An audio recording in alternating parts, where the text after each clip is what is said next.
Chapter 394. On the White Stone Plaza, Yao Mingxi was bandaging Yao Xiu's wounds.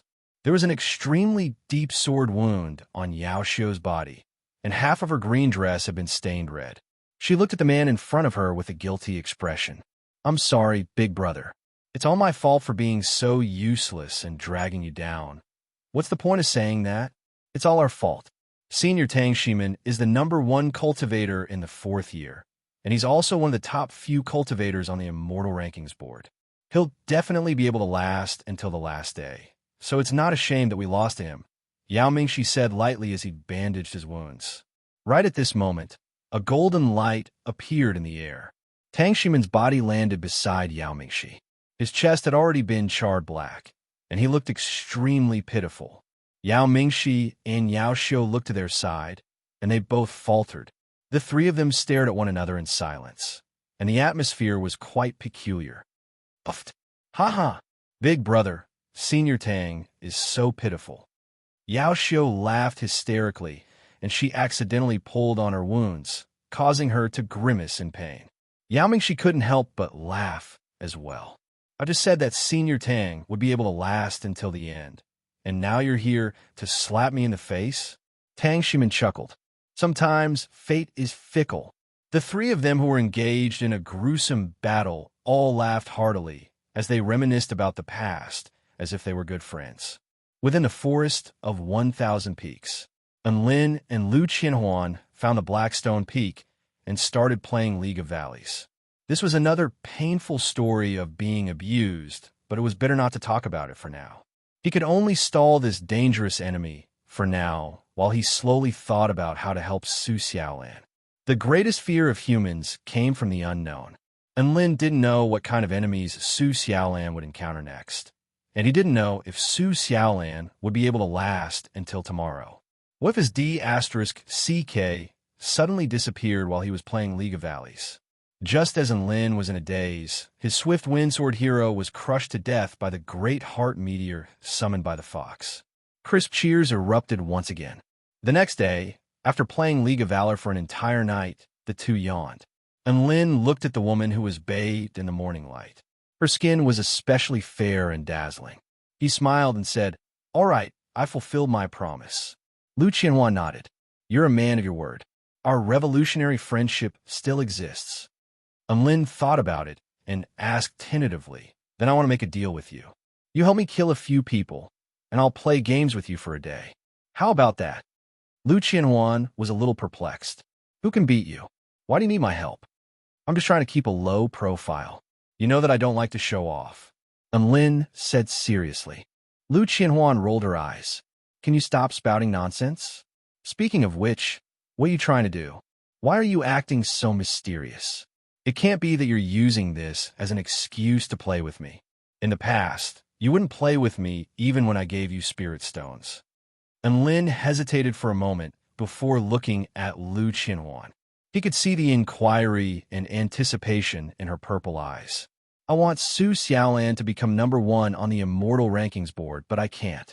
And Lin took a deep breath and decided to tell Lu Qianhuan the truth. Lu Qianhuan was momentarily dazed upon hearing this answer. Then, a smile appeared on her face. "What a strange answer, but it sounds like the truth. If that's the case, then I'll be the biggest obstacle in your path." There were still a few strands of hair hanging from her earlobe, and she tucked them behind her ear. She stared at the man before her with her purple eyes. "Why did you tell me this? It won't do you any good, will it? Because we're friends. I don't want to lie to you or use you, so I'll just tell you the truth." And Lin revealed his thoughts. A ripple appeared in Lu Qianhuan's eyes, and a slight smile appeared on her face. "You don't think of me as a fool. Instead, you think of me as a friend. Then I'll help you as a friend." "Really?" And Lin almost jumped with excitement upon hearing this. Lu Qianhuan replied, "Of course I'm not lying to you. Now that I think about it, what you're doing is actually quite fun." "You think it's fun?" "This is something that concerns the happiness of the rest of my life, so I can't afford to be careless." And Lin replied solemnly, "Happiness of the rest of your life? You want to use this opportunity to woo Su Xiaolan?" Lu Qianhuan was astonished. "What are you talking about?" And Lin panicked. It has nothing to do with that. It's something else. Lu Qianhuan tapped her forehead with her index finger. Something else? Could it be that the happiness of the rest of your life has something to do with your manhood? Is your manhood done for? And Lin's body swayed, and he took a deep breath. Holy F asterisk CK. How did she even manage to guess this? This has something to do with Su Xiaolan. So why don't we name this mission, Help You Become an Immortal, Return My Manhood Mission? Lu Qianhuan suggested. And Lin, he repressed the urge to throw up blood as he discussed their next plan with Lu Qianhuan. Lu Qianhuan's power had to be suppressed to the point where she didn't need to use her sword in order to prevent her combat capability rating from being higher than Su Xiaolan's. As for achievement points, she would be able to fight bosses instead of normal monsters. That way, her achievement points would still be within a manageable range. Next up was a very practical problem. Could Lu Qianhuan really defeat Xianyuan Cheng, Su Qianyun, and Zui Qiubing without using her sword? Perhaps she could land a killing blow, but in a fair and square battle, she would definitely lose more than she won. I can actually defeat Zui Qiubing with my full power before being defeated by Su Xiaolan. Even though Su Xiaolan's combat capability is inferior to mine, her achievement points are much higher than mine, so there's a very good chance that she'll be ranked number 1 on the Immortal Rankings board. Lu Qianhuan replied, and Lin nodded with a conflicted expression. You can indeed fight seriously once before being defeated by Su Xiaolan again. However, this has nothing to do with you in the first place. I'm really sorry that you're going to die here. Lu Qianhuan patted Lin's shoulder with a wide grin. I have no choice. For the sake of my friend's happiness, I have to make a sacrifice as well. Lin was extremely touched as he looked at Lu Qianhuan. He pulled out half a mooncake from his storage ring. This is a mooncake Chong he gave me. I've eaten half of it, so you can have the other half. Thank you for your help, senior sister. As soon as the mooncake appeared, a faint moonlight, accompanied by the refreshing fragrance of osmanthus, reverberated throughout Black Rock Peak. Lu Qianhuan took a deep breath before exclaiming in surprise, "This is a real F** King mooncake. Not bad, Lin. You have the connections, and you're a loyal friend. You're willing to split the mooncake in half." Lin waved a hand with a modest expression. "It's just a small matter." Lu Qianhuan accepted the mooncake before looking up at Lin with a gentle expression in her purple eyes. "Do you want more? How about I give you another half?" "There's no need. I've already eaten half of it. This half is for you." Lin shook his head with a resolute expression. Ever since he had given the mooncake to Yi Shi, he had already intended to give this half to Lu Qianhuan. Now was the perfect opportunity to give it to her. On the summit of the Black Rock Peak, the two of them looked up at the land that was gradually being draped in golden light. Lu Qianhuan took small bites of the mooncake as she praised its deliciousness. The sun gradually rose into the sky, and the two of them finally began their alliance. Chapter 395. Lin and Lu Qianhuan began to search for their targets in the forest of 1,000 peaks. The teachers in charge of assessing the combat strength found that the two of them had no intention of participating in the battle. Instead, they seemed to be searching for something. Lin and Lu Qianhuan didn't break the free-for-all battle rule, so even though the teachers were puzzled and perplexed, they didn't stop them. Before they knew it, the two of them had already flown for close to 8 hours. They had searched almost the entire eastern side of the forest of 1,000 peaks, but they still couldn't find their 4 targets. "We're so unlucky. Su Xiaolan, Xianyuan Cheng, Su Qianyun, and Zui Qiubing are nowhere to be seen," Lu Qianhuan said in exasperation. "This means that there's a greater chance that they'll meet in the other direction. We have to hurry." Lin was a little annoyed. No one could remain calm and collected in the face of the threat of becoming a eunuch. Just like that, they searched the southern side of the forest of 1,000 peaks again.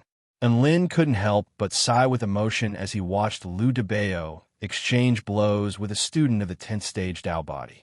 Thinking back, Lu Debao had come here for others to farm points for. Now, he could farm points for others as well. Lu Debao's Divine Sun technique imbued every punch and kick with the pure power of the sun. As for the other Ice-type spell technique student, He could only rely on his nimble maneuvering techniques to fight back.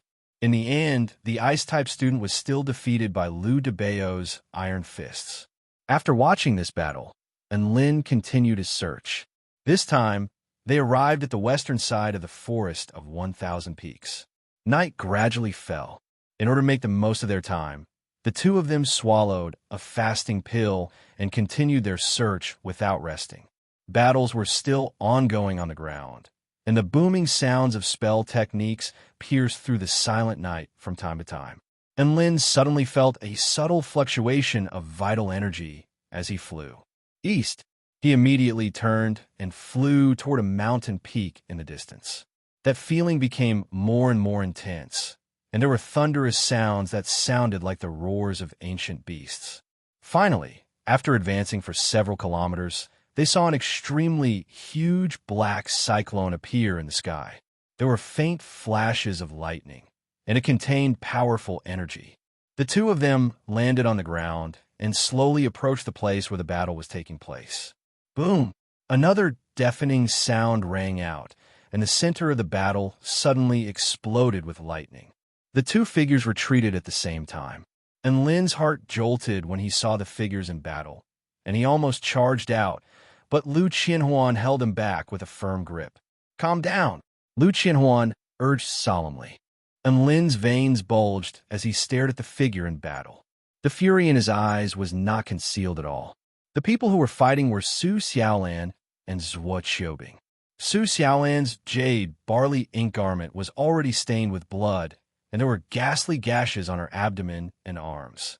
However, her expression was extremely calm as she stared at the man before her with a cold expression.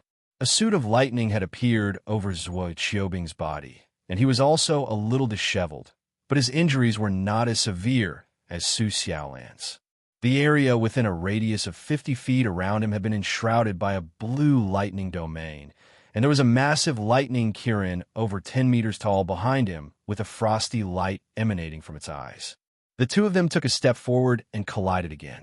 Su Xiaolan wielded her dragon sparrow sword, which was imbued with the power to slice through all things. Zhuo Qiubing's main method of attack was to control the lightning kirin to attack, and he was completely unfazed by Su Xiaolan's sword strikes. "You stay here. I'll sneak up on them." And Lin felt like he couldn't just sit around and do nothing. He still had a ball of rage that he had yet to vent, so he immediately made a decision. "You're crazy. Our teachers are watching from above. If you interfere in their battle or try anything funny, you'll be kicked out of this restricted area."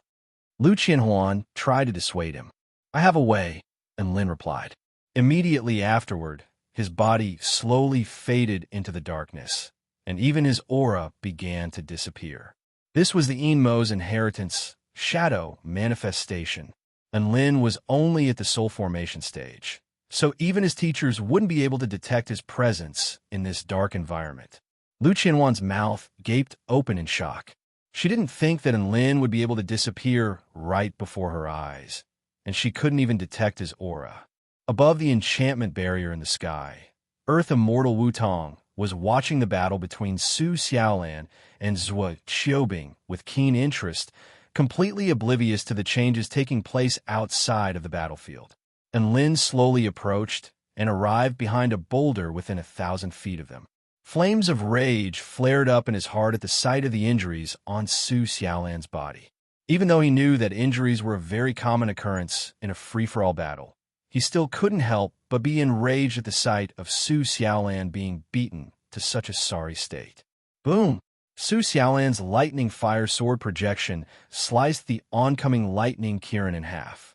Zhuo Qiubing stumbled back a few steps, and the lightning in his domain suddenly became several times more concentrated, forming the lightning kirin again. "Give up, Su Xiaolan. You've defeated Su Qianyun, which is enough for you to enter the top 5 of the Immortal Rankings board and make a name for yourself in the Celestial Court. You've already fought 2 battles in a row, so your vital energy must be completely depleted. If you continue to fight me like this, you'll only be in more pain. What else can you achieve?" Zhuo Qiubing spoke in a cold voice. Su Xiaolan wielded her long sword, and her lithe and graceful body was enshrouded in golden flames.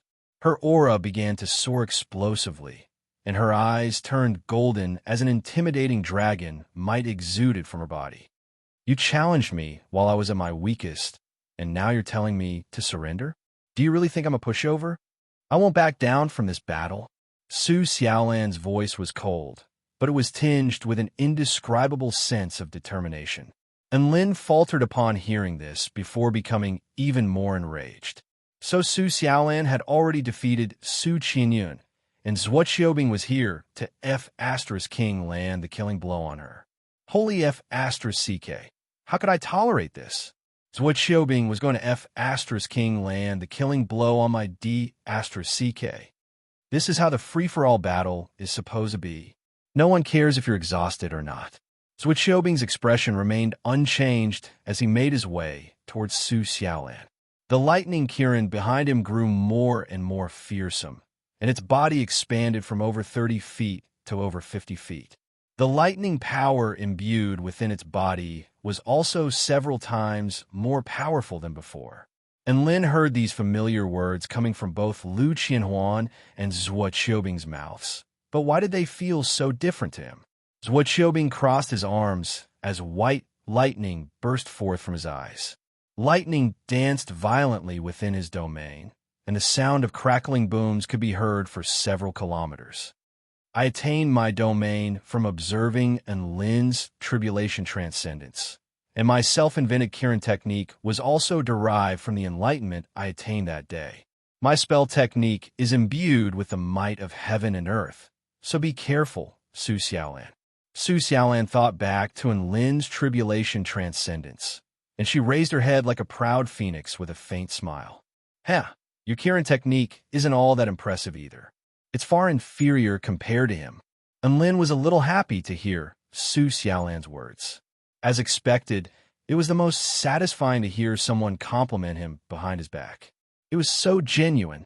However, he quickly came to his senses. He was about to become a eunuch, so he couldn't let his joy turn to sorrow. Zhuo Qiubing's expression darkened, and he waved a hand through the air. The lightning Kirin behind him roared as it pounced towards Su Xiaolan with the terrifying might of heaven and earth. Su Xiaolan's expression was completely fearless as her dragon sparrow sword pierced through the air. A sword projection of over 1,000 feet in length lit up the entire sky as it hurtled toward the lightning Kirin. Chapter 396. Above the enchantment barrier, Earth Immortal Wutong heaved a faint sigh as he held a pen in his hand. Looks like this battle is about to end. The lightning Kirin is even more powerful than that sword projection. It's a pity that the technique that Su Xiaolan used against Su Qianyun can only be used once in a short period of time. Otherwise, she would still have a chance to defeat Zhuo Qiubing. On the ground below, the sword projection over 1,000 feet tall instantly split open the earth before hurtling toward the gargantuan lightning Kirin with unstoppable force. A faint smile appeared on Zhuo Qiubing's face. He knew that this battle was about to end, and victory was his. Su Xiaolan's features were deathly pale, but her expression was extremely proud. She was not going to bow her head, even in the final moment. In the instant that the sword projection came into contact with the lightning Kirin, the lightning Kirin suddenly turned tail and fled as if it had encountered something extremely terrifying. Su Xiaolan was dumbstruck. Zhuo Qiubing was also dumbstruck. The lightning Kirin was being chased by the lightning flame sword projection before pouncing towards Zhuo Qiubing. Stop! We're on the same side. Zhuo Qiubing unleashed the power of his domain in an attempt to control the lightning Kirin. At the same time, there was a hint of fear in his voice. The lightning Kirin did not stop. It crashed through Zhuo Qiubing's domain before shattering his lightning armor. Immediately afterward, the sword projection imbued with the might of a dragon and a phoenix crashed into Zhuo Qiubing's body with unparalleled force. Boom! Flames soared into the sky as lightning roared like a massive ancient dragon. Zhuo Qiubing's entire body was enshrouded in a golden light as he flew into the sky before crashing heavily to the ground. His defeat judgment seal had already been activated, and he looked around at his surroundings with a blank expression on his face. Why? Why will my lightning Kirin be afraid of your sword projection? Su Xiaolan slowly made her way towards Wu Qiubing as she looked around, but she didn't see anyone else. However, she was far too familiar with this power. Perhaps it's because true dragons and phoenixes are of a higher status than Kirin's? She asked with a smile. Wulsh *T. Did you see that golden void lightning Kirin? How could it possibly be afraid of dragons and phoenixes? Wu Qiubing gritted his teeth. But your Kirin isn't a golden void lightning Kirin. Even if it was a golden void lightning Kirin, it would still behave like a puppy in front of Lin. It would do whatever he tells it to do. Is it that powerful? Su Xiaolan shook her head with a smile. Wu Qiubing's chest felt heavy when he heard this, and he spat out another mouthful of blood. In the end, he transformed into a ray of golden light with extreme unwillingness and vanished from the world. When Su Xiaolan saw this scene, she finally heaved a sigh of relief. Her body swayed slightly, as if she was about to collapse from exhaustion. At this moment, in a certain part of the void not far away, there was a faint ripple, but it soon calmed down.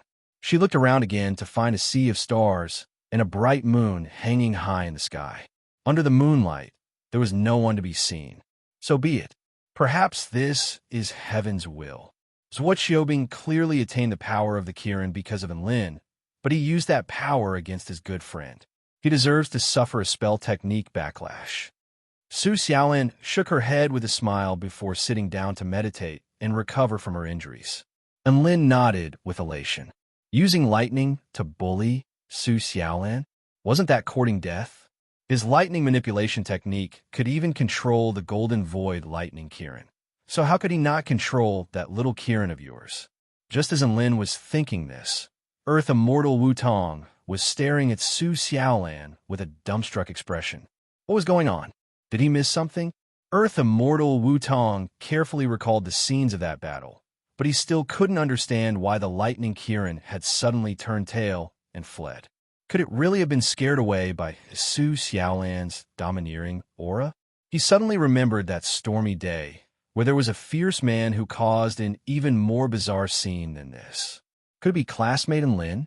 Wait, I don't see Lin anywhere. He looked carefully at the plants down below before discovering a woman 1.5 kilometers away. She was leaning against a rock and playing with her phone. It was none other than Lu Qianhuan. It can't be Lu Qianhuan. Lin must have taught Su Xiaolan some kind of lightning manipulation mystic technique. Sigh, students these days are becoming more and more freakish. Earth Immortal Wu Tong heaved a faint sigh as he began to jot down some numbers. Su Xiaolan, combat capability 1050, achievement score 920. He then glanced at the data of the number 1 seed, Lu Qianhuan, who was fighting for second place on the Immortal Rankings board. Apparently, she hadn't battled since then. Lu Qianhuan, combat capability 860, achievement score 380. Classmate Lu Qianhuan knew that classmate Su Xiaolan was injured and exhausted, yet she didn't take advantage of her. Instead, she chose to play games off to the side and silently wait for her opponent to recover from her injuries before fighting her head-on. She's a model student for all students. Earth Immortal Wu Tong nodded in praise. Lin hesitated momentarily as he looked at the woman meditating under the moonlight. In the end, he still slowly moved toward Lu Qianhuan. Even though his sea of vital energy was almost twice as large as a normal soul formation stage cultivator's, he still couldn't keep up with this constant depletion of vital energy. Lu Qianhuan was just playing her game excitedly when a gust of cold wind suddenly blew past her ear, causing her body to tremble. Who's there? Her eyes widened as she looked to her left, but she couldn't see anyone. At this moment, she was tapped on her right shoulder. She couldn't help but look to her right, but a human face suddenly appeared on her left. Ah! Lu Qianhuan screamed as she slapped toward that person's face. Slap! The person was sent flying by the slap. Boom! The person crashed into a boulder, and the entire boulder was pulverized. 1.5 kilometers away, Su Xiaolan opened her eyes and looked toward the direction where the sound had come from. Her brows furrowed slightly. She felt like she had heard that voice somewhere before. Holy F***CK. I was just pranking you. Are you trying to F***king kill me? And Lin rubbed his red and swollen face as he glared at Lu Qianhuan. If he were still at the spirit-nurturing stage, his handsome face would definitely be disfigured. Lu Qianhuan couldn't help but snort upon seeing that it was Lin. Who told you to scare me? Serves you right. And Lin heaved a forlorn sigh. On Earth, if a man pranked a girl, the girl would definitely respond with wah wah wah. And you're so naughty. At most, the girl would just hammer him in the chest. But his prank here was greeted with a slap that was as heavy as 1,000 caddies. The morals of the world were degenerating with each passing day above the enchantment barrier. Earth immortal Wu Tong also seemed to have heard a voice. He looked toward that direction and suddenly discovered a second person. That's classmate Lin, right? Ah, are Lin and Lu Qianhuan going to fight? No, they don't seem to be fighting. Instead, they're chatting. That's strange. Why couldn't I detect his presence with my divine sense earlier? When did he get here? Earth immortal Wu Tong's brows furrowed in bewilderment. So be it. Perhaps it's because I haven't had enough rest recently, so my mind is a little muddled. That must be it. At this moment, Lin and Lu Qianhuan were using telescopic immortal techniques to peek at Su Xiaolan. What do we do now? Lu Qianhuan asked softly, and Lin thought for a moment before replying. Big Brother Cheng is our only remaining threat. Why don't we follow Su Xiaolan and wait for her to encounter Big Brother Cheng? Then we'll rush up and kill Big Brother Cheng, then challenge Su Xiaolan to a battle. Lu Qianhuan nodded. No problem, let's do that. How exciting. No one would have thought that Su Xiaolan would be the one to clinch the top spot on the Immortal Rankings board. If I had known this would happen, I would have gone to the university's gambling den to place a bet.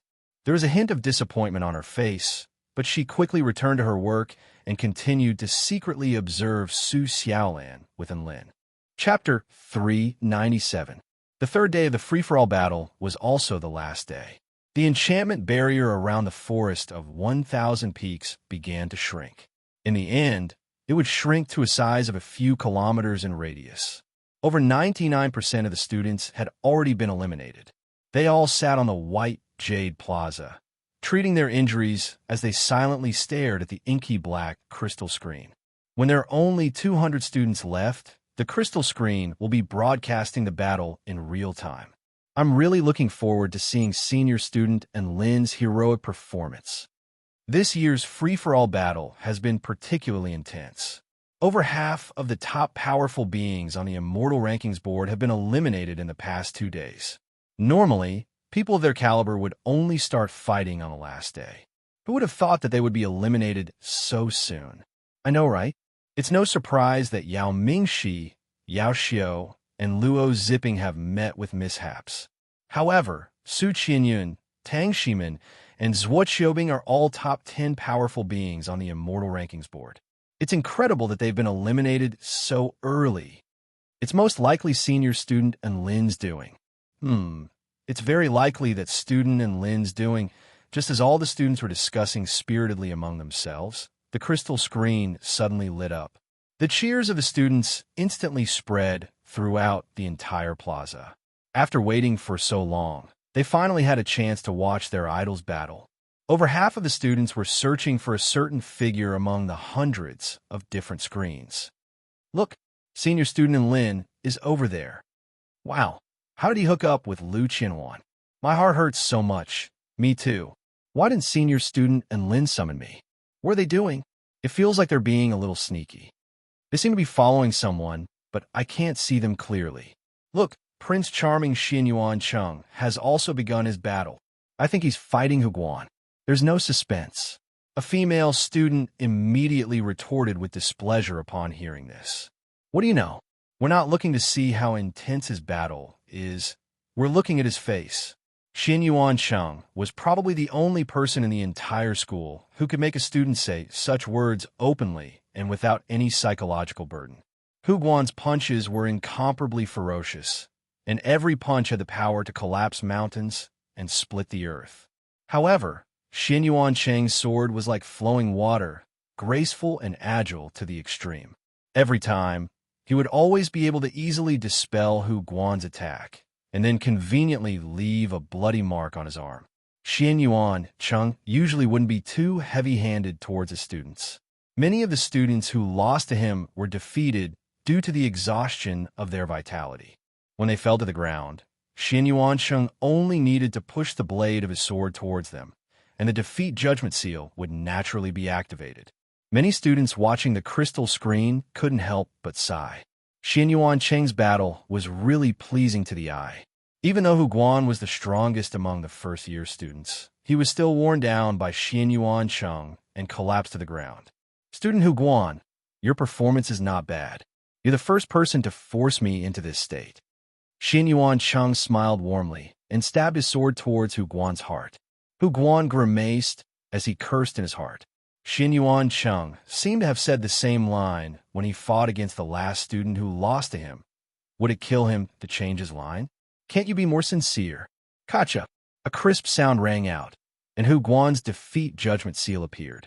A faint smile appeared on Xian Yuan Cheng's face as he nodded at Hu Guan before departing on his sword. At this moment, Lu Qianhuan and Enlin were running on the ground, chasing after Su Xiaolan, who was flying on her sword 1.5 kilometers away. Their cultivation bases were higher than Su Xiaolan's, and they were also far away, so it was easy for them to conceal their auras. After a night of rest, Su Xiaolan's injuries had mostly healed, and she began to battle again. Some of these students were of the Dao body stage, so they could take care of them in 1 or 2 strikes. Some of them were of the spirit nurturing stage, so they had to expend a bit more effort to defeat them, but they could still emerge unscathed. And Lin looked at Su Xiaolan in the distance, and he thought to himself that this free-for-all battle should be in the bag. Even if it wasn't, it had to be. Otherwise, he wouldn't be a man anymore. The enchantment barrier was slowly shrinking, and the battle was also becoming more and more intense. All of the students on the White Jade Plaza were looking at Enlin with confused expressions. What's Senior Enlin doing? Why isn't he fighting? It's been an hour already. He's running and stopping, and he's looking in a certain direction with a mysterious expression. What the hell is he doing? Godin's thoughts aren't something we can fathom. Perhaps he's plotting some earth-shattering battle with Senior Lu Qianhuan. I'm so looking forward to seeing Senior and Lin fight after progressing to the soul formation stage. A pretty female student stared at the screen with infatuation on her face. All of the intense battles aside, just looking at Enlin's sprinting figure was enough to make her heart flutter. Before they knew it, the enchantment barrier had already shrunk to a radius of 5 kilometers. There were only about 20 people left in the forest of 1,000 peaks, and Enlin and Lu Qianhuan hadn't even made a move yet, but some of the students had already figured out who they were following. My God, they're tailing Su Xiaolan. What kind of ulterior motive is this? I'm really looking forward to it. I don't understand. I really don't understand. Look, Su Xiaolan and Xian Yuan Cheng have encountered each other. This image instantly attracted the attention of most of the students on the plaza. In the forest of 1,000 peaks, Su Xiaolan and Xian Yuan Cheng both faltered slightly upon seeing each other. Xian Yuan Cheng didn't think that he would have to battle Su Xiaolan, and his expression became solemn as Su Xiaolan had the ability to defeat him. Third year, Class 1, Xian Yuan Cheng, please enlighten me. He extended a graceful curtsy, as if he were a refined gentleman. Su Xiaolan also returned his curtsy and was just about to speak when a soft voice suddenly sounded from a distance. Fifth year, Class 1, Lu Qianhuan, please enlighten me. Everything happened in a flash. A streak of pink light suddenly appeared before Su Xiaolan. Lu Qianhuan extended a respectful curtsy towards Xian Yuan Cheng with a smug expression on her face. Su Xiaolan and Xian Yuan Cheng both faltered upon seeing this. Lu Qianhuan, what are you? Su Xiaolan didn't know how to react. Lu Qianhuan smiled. Sister Su Xiaolan, this Xian Yuan Cheng is my prey. Please step aside. Xian Yuan Cheng looked at the woman before him with a bitter expression. Sister Lu, I don't think I provoked you. Lu Qianhuan blinked her bright purple eyes. Who told you to be so handsome? I've never sparred with a man as handsome as you before. Now that we're about to graduate, how about you fulfill your senior sister's wish? Xin Yuan Cheng. Su Xiaolan silently stepped aside and stood off to the side. All the students on the plaza stared at the scene unfolding on the crystal screen in bewilderment. Never would they have thought that Lu Qianhuan would target Xin Yuan Cheng after such a long time. What kind of unspeakable secret was this? Chapter 398. Lu Qianhuan began her attack right before everyone's expectant eyes. Her six-feathered staff glowed brightly as beams of rainbow energy materialized before hurtling toward Xin Yuan Cheng. Each beam of light was comparable to a full force attack from a spirit-nurturing final stage cultivator. Xin Yuan Cheng's expression was calm and collected as he executed the Tai Chi steps, evading the beams of energy with incredible speed. Occasionally, there would be one or two beams of light that he was unable to evade and would crash into his body, but they would also be warped by some kind of peculiar spatial distortion, thereby altering their trajectories. Rumble. Behind him, the beams of light exploded, causing the earth to tremor violently. Be careful. Xin Yuan Cheng spoke lightly as he stamped his foot down, and his speed broke through the sound barrier as he charged toward Lu Qianhuan.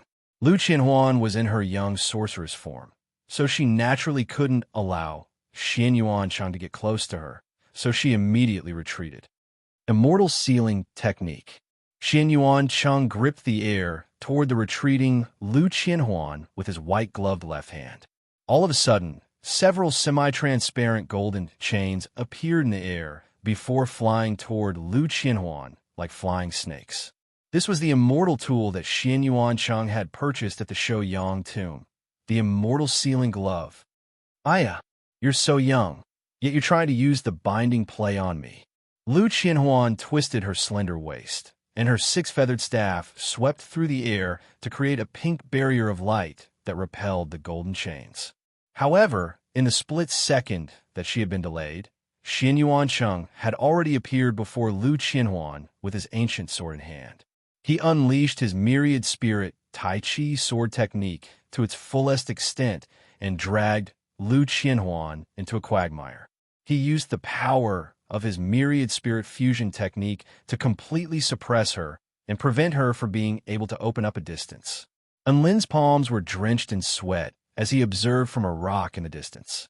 He urged Lu Qianhuan to use her sword, or she wouldn't have a chance anymore. At this moment, the area above the barrier had shrunk to the area where the final battle was taking place. The teacher who assessed the combat strength was still Dioscoria Kankengensis. He stroked his beard and looked at Xin Yuan Cheng with a gratified expression. Xin Yuan Cheng's Tao of myriad spirit Tai Chi has already been integrated into his body, and there's a hint of firmness and decisiveness in his gentleness. He's like a blood-soaked warrior on the battlefield, and he's not far away from attaining soul formation stage. At this time, a spatial fluctuation suddenly came from beside him. Then, a man with thick eyebrows, big eyes, and a mustache passed through the space and came to Dioscoria Kankengensis' side. He said, "This student Xin Yuan Cheng should have comprehended the Tao in the mortal world. I don't know what he experienced, but he went from being gentle to encompassing all things, slowly transforming into a move that contained explosive power in his body. He's like an invisible bomb that could explode at any moment." Dioscoria Kankengensis immediately bowed respectfully with a smile. "Vice Principal Yuhua, I didn't think you'd find the time to come and spectate the battle.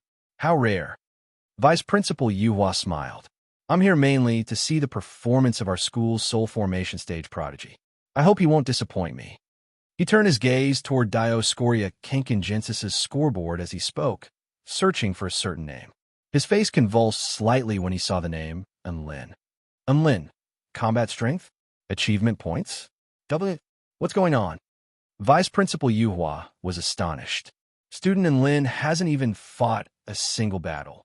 Look, he's still hiding behind that rock, concealing his aura.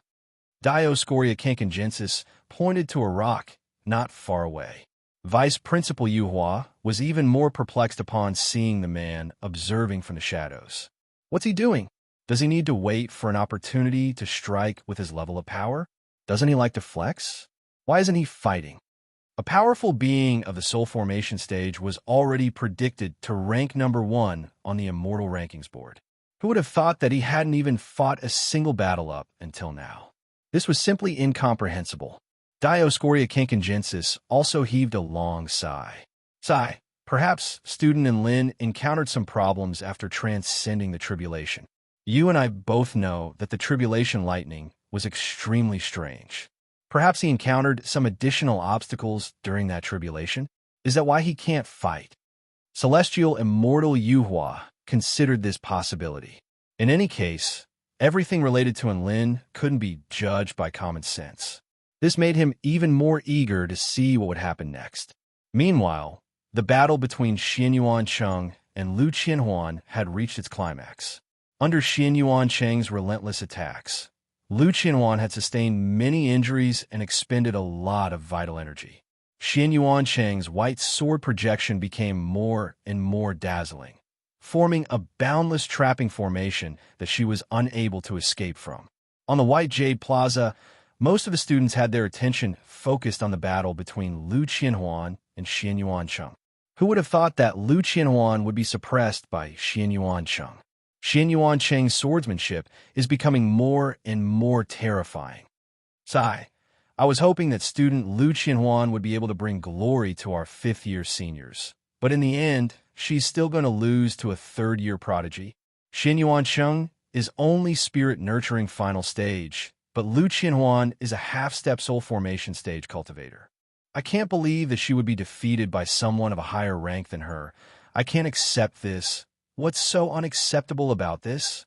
Think about how many times God has defeated people of a higher rank than him. That makes sense. I feel much better now that I think about it. What does that have to do with us 5th-year seniors? It's still the 3rd-year prodigy. Within the forest of 1,000 peaks, streaks of white sword projections swept through the wind and clouds. Lu Qianhuan's body moved rapidly as she defended against Xianyuan Cheng's attacks with great difficulty. Lu Qianhuan, use your sword, Xianyuan Cheng said calmly as he swung his sword. There's no need to hold back here. I need a fair and square battle. Lu Qianhuan sighed lightly in her heart as she looked at Xianyuan Cheng's determined expression. She then recalled what Enlin had once said, and she finally made up her mind. Her storage ring flashed, and a light blue long sword appeared in her hand. A crisp ringing sound reverberated through the air, and the great ice sword appeared. It was also in that instant that the entire heaven and earth was filled with snow and wind. Lu Qianhuan wore a blue ribbon as she stepped on the snow and ice. An aura of extreme frost spread out in all directions, forming an absolute domain. The tens of thousands of students on the White Jade Plaza were all dumbstruck upon seeing this. Apart from the true intent trial of the Tao Exchange Conference of the Four Powers, this was the first time they had seen Lu Qianhuan fight with a sword. The proud and aloof woman standing alone in the frosty sky was deeply imprinted into their minds. Even Vice Principal Yuhua was astonished. Who would have thought that student Lu Qianhuan's domain would be a climate domain? When this domain is used to its fullest extent, it has the power to transform heaven and earth. As expected of the ancient sword Tao physique, as expected of the exceptional prodigy of the heavenly sword sect. It's just a pity that there's a knot in her heart. Very well, I'm going to use my full strength as well. Xianyuan Cheng's expression was calm as a dazzling light erupted from the white gloves in his hands. At the same time, the projection of the yin-yang symbol beneath his feet expanded to 100 feet, dispelling the oncoming frost. Myriad Spirit Tai Chi, True Sun Slash. A peerless golden light suddenly burst forth from Xianyuan Cheng's longsword, which instantly pierced through the clouds and caused the enchantment barrier in the sky to tremor and crack. Stunning snow, Lu Qianhuan's slender hand gripped the great ice sword tightly as she slashed it through the air. Countless snowflakes surged forth as frost and ice surged into the sky. The golden light descended upon Lu Qianhuan, and it was imbued with the true yang intent of all things. It tore through the solidified space and melted the swirling snow and wind. Boundless white snow blotted out the sky, and the power of extreme frost within it froze everything it came into contact with. It clashed relentlessly with the golden sword projection, transforming heaven and earth into two colors of gold and white. Chapter 399. The collision of the two spell techniques transformed heaven and earth within a radius of several hundred meters into a wasteland. In the end, the boundless white snow engulfed the golden sword projection, froze Xian Yuan Cheng's yin-yang symbol, and inundated Xian Yuan Cheng's body. And Lin was extremely shocked as he looked on from behind a boulder. The freezing effect of Lu Qianhuan's spell technique was comparable to the most powerful freezing effect of the Purple Star Extreme Frost Trial. If he were at the spirit nurturing stage, he might not be able to break through this spell technique, even if he used the origin energy of the netherworld. Xian Yuan Cheng's defeat judgment seal was activated, and a golden light enshrouded his entire body. Lu Qianhuan withdrew her domain and turned to Xian Yuan Cheng with an apologetic expression. "I'm sorry." Xian Yuan Cheng shook his head with a smile. "That's not like you. You defeated me fair and square. Why are you apologizing?" Lu Qianhuan faltered slightly upon hearing this before a faint smile appeared on her face. She looked on as Xian Yuan Cheng transformed into a streak of golden light and disappeared between heaven and earth. The students on the White Jade Plaza were already in an uproar. This was the first climax of the free-for-all battle. Lu Qianhuan is so beautiful. I've already fallen in love with her. This is the first time I've seen her soul formation stage domain. I didn't think it would be so powerful. Student Lu Qianhuan has finally won back the pride of our fifth-year cohort. I'm so happy. Thinking about how I won't be able to see Lu Qianhuan after graduation, I feel like my heart is being twisted by a knife. Thinking about how I won't be able to see Senior and Lin in 2 years, my heart hurts so much that I can't breathe. Hey, student, you're thinking too far ahead. Whichby asterisk star just said that Lu Qianhuan would be defeated by Xian Yuan Cheng. Step forward. Please be careful with your words. You're going to be surrounded by over 10,000 burly men if you say something like that. Just as the students were discussing fervently, Su Xiaolan had already made her way toward Lu Qianhuan. She then stopped in her tracks with a conflicted expression on her face. Even though it wasn't uncommon to land a killing blow in the free-for-all battle, she was still acquainted with Lu Qianhuan, so she couldn't bear to do something like this.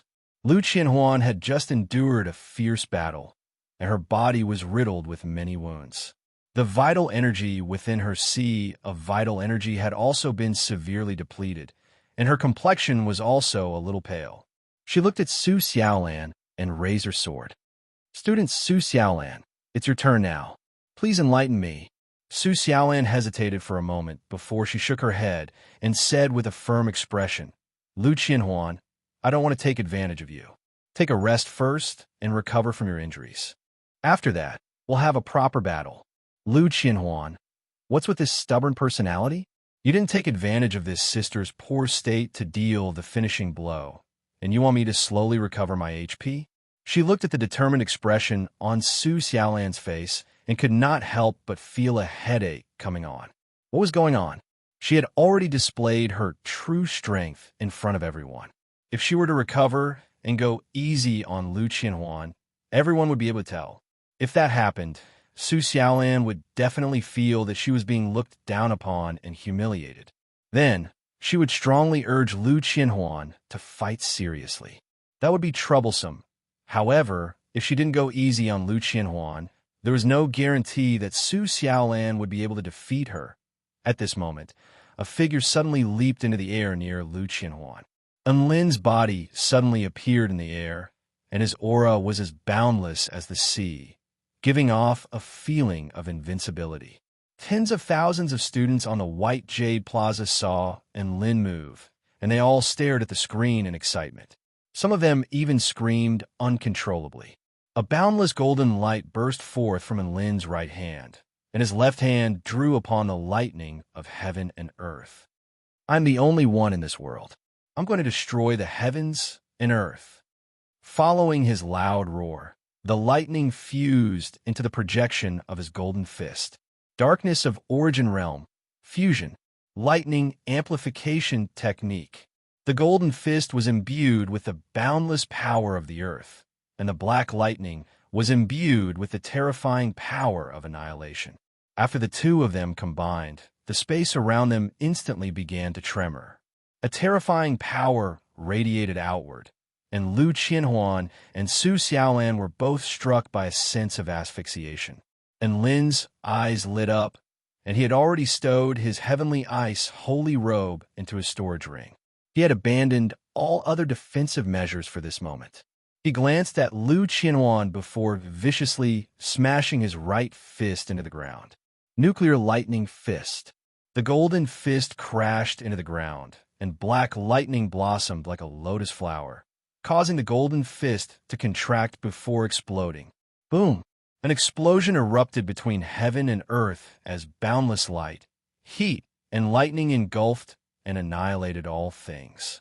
The earth tremored violently, and a terrifying shockwave swept forth for several kilometers, sending dirt and soil flying into the air as a massive mushroom cloud rose into the air. Lin had been engulfed by the terrifying energy, but there was a smile of release on his face. There was a rule in the free-for-all battle, and that was that if no one from either side introduced themselves, then it wouldn't count as an official battle invitation. As such, all of their non-targeted activities wouldn't count toward their battle capability or achievement points. And Lin, Lu Qianhuan, and Su Xiaolan didn't reveal their identities, and Lin's attack was aimed directly at the ground. So no matter what damage he inflicted, it wouldn't count toward his achievement points. Su Xiaolan had defeated Zhuo Qiubing, who was at the half-step soul formation stage, as well as the powerful Su Qianyun, so her battle capability wouldn't be much lower than Lu Qianhuan's. In terms of achievement points, she would definitely be far superior to Lu Qianhuan, who hadn't killed many monsters. Hence, as long as Lu Qianhuan withdrew here and eliminated all other variables, Su Xiaolan's #1 spot on the Immortal Rankings board would be secured. The earth-shattering explosion inundated the relaxed Lin, the disgruntled Lu Qianhuan, and even the flabbergasted Su Xiaolan in the distance. On the White Jade Plaza, tens of thousands of students stared at the white crystal screen with dumbstruck expressions. The entire plaza was eerily silent. After a while, a student murmured, "What on earth is Lin doing? I can't figure it out with my IQ. No matter how many times I've seen a move that kills 800 enemies with 1,000 casualties, I still get excited. So Senior and Lin really did drag Lu Qianhuan and Su Xiaolan down with him? Su Xiaolan is quite far away, so she might be fine. However, Lu Qianhuan is definitely screwed. The more I think about it, the more I find it strange. Lin and Lu Qianhuan have been sneaking around for so long, and then Lin used a powerful technique to kill himself and Lu Qianhuan. What the F***CK is he doing? As soon as he said that, the scene fell into silence again. Perhaps the words of a certain student really are true. Godin's thoughts aren't something we can fathom. Someone murmured. All the students nodded in agreement. They were completely dumbstruck. There was clearly a better way to fight. So why did he self-destruct? What was the point of everything Senior and Lin did in the past?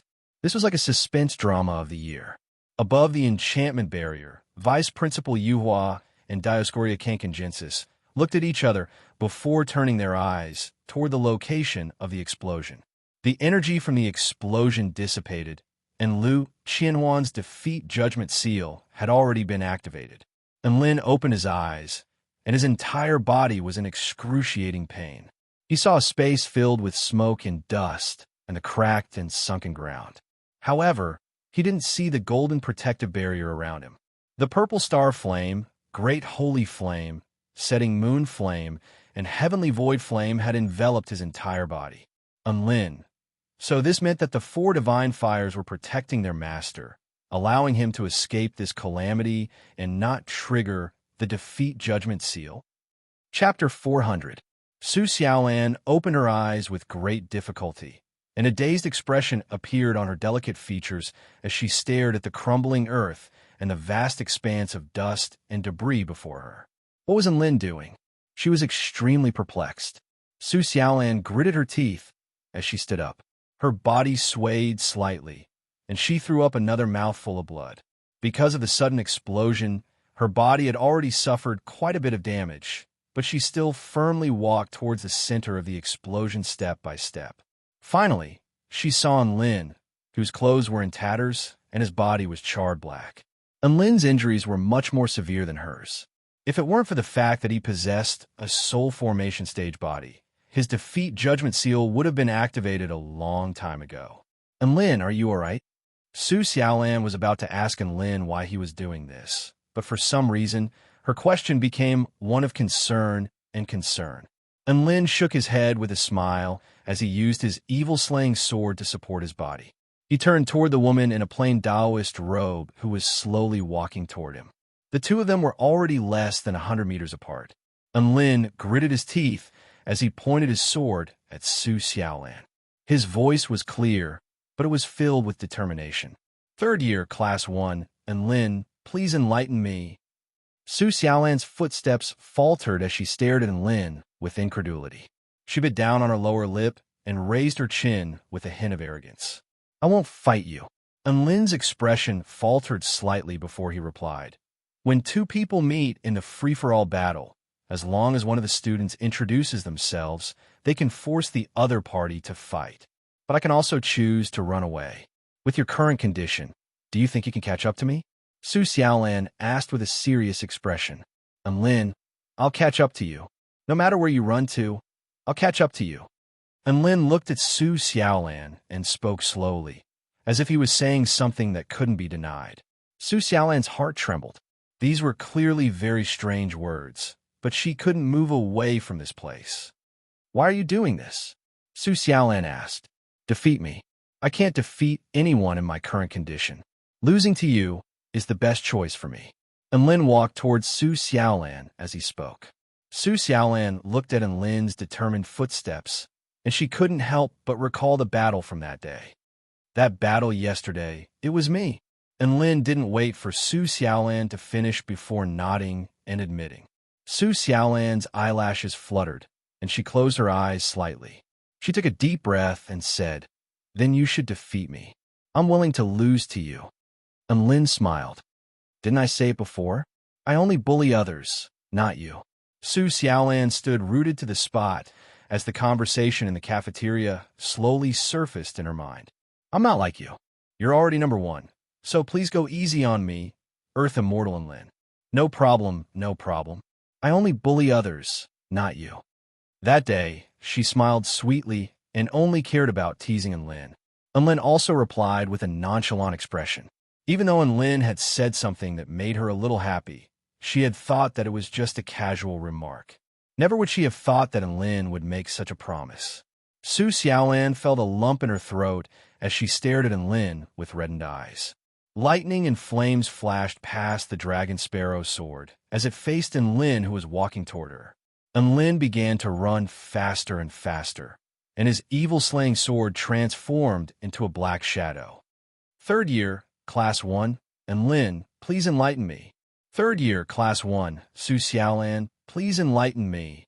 Golden flames and lightning flashed past, and crimson blood splattered into the sky.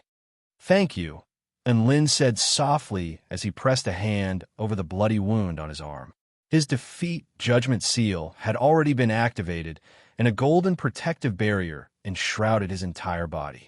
You're being too much of a bully. Su Xiaolan lowered her head, and the dragon sparrow sword in her hand trembled slightly. A single tear trickled down from the corner of her eye, and it shimmered under the illumination of the flames. Lin looked at Su Xiaolan. Her beautiful face was already stained with blood, and Lin wanted to wipe it off for her, but he discovered that there was a golden barrier between them. In the end, his body faltered, and he fell into the darkness of teleportation. F*CKU system. He had already cursed the system 10,000 times in his heart. On the white jade plaza, all the students stared at the crystal screen with their minds in complete disarray. Could this be the legendary love-hate relationship? Senior and Lin was defeated just like that? I can't accept this. How did this happen? Sigh. I wanted to see Senior and Lin's battle the most in this free-for-all battle, but who would have thought that it would end like this? I seem to have understood something after seeing Goddess Su Xiaolan's expression. Just as the students were discussing spiritedly among themselves, a streak of golden light converged, and then Lin appeared on the white jade plaza. All the students around him turned to look at him, some with scorching light in their eyes, some with confusion, and some with a hint of sympathy on their faces. He heaved a sigh of relief before lying down on the ground and closing his eyes as he accepted the healing effects of the spell formation. He didn't hear or see anything in the air above the enchantment barrier of the Forest of 1,000 Peaks. Song Qing, who was responsible for recording the combat capability, was feeling a headache and exasperation. Vice Principal Yu Hua was also at a complete loss. He was here to witness Lin's power after progressing to the soul formation stage, wasn't he? And now, they were being given a battle like this? Song Qing, what do you think of this? Celestial Immortal Yu Hua asked. Principal, Song Qing feels like there's something fishy going on here. Dioscoria Kankanjensis replied with a solemn expression. Vice Principal Yu Hua glared at Song Qing. Can you not talk nonsense with me? Everyone knows there's something fishy about this battle. Dioscoria Kankanjensis wiped the sweat off his forehead. I think Student Lin has given up on himself. Otherwise, he's trying to hide his strength and self-destruct to withdraw from the free-for-all battle. Vice Principal Yu Hua rolled his eyes. Then he could have self-destructed as soon as he entered. Why would he want to harm others?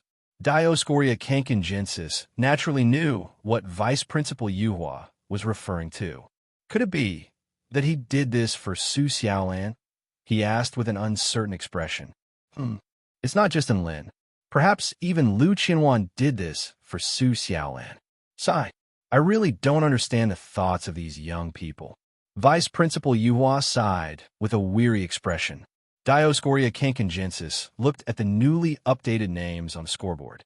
Su Xiaolan, Combat Capability, 1180, Achievement Score, 1320. Lu Qianhuan, Combat Capability, 1310, Achievement Score, 680. Xinyuan Cheng, Combat Capability, 1030, Achievement Score, 890. And Lin, Combat Capability, 120, Achievement Score. 0 and Lin's combat capability was evaluated based entirely on his running speed and the speed of his sword strikes during the final battle.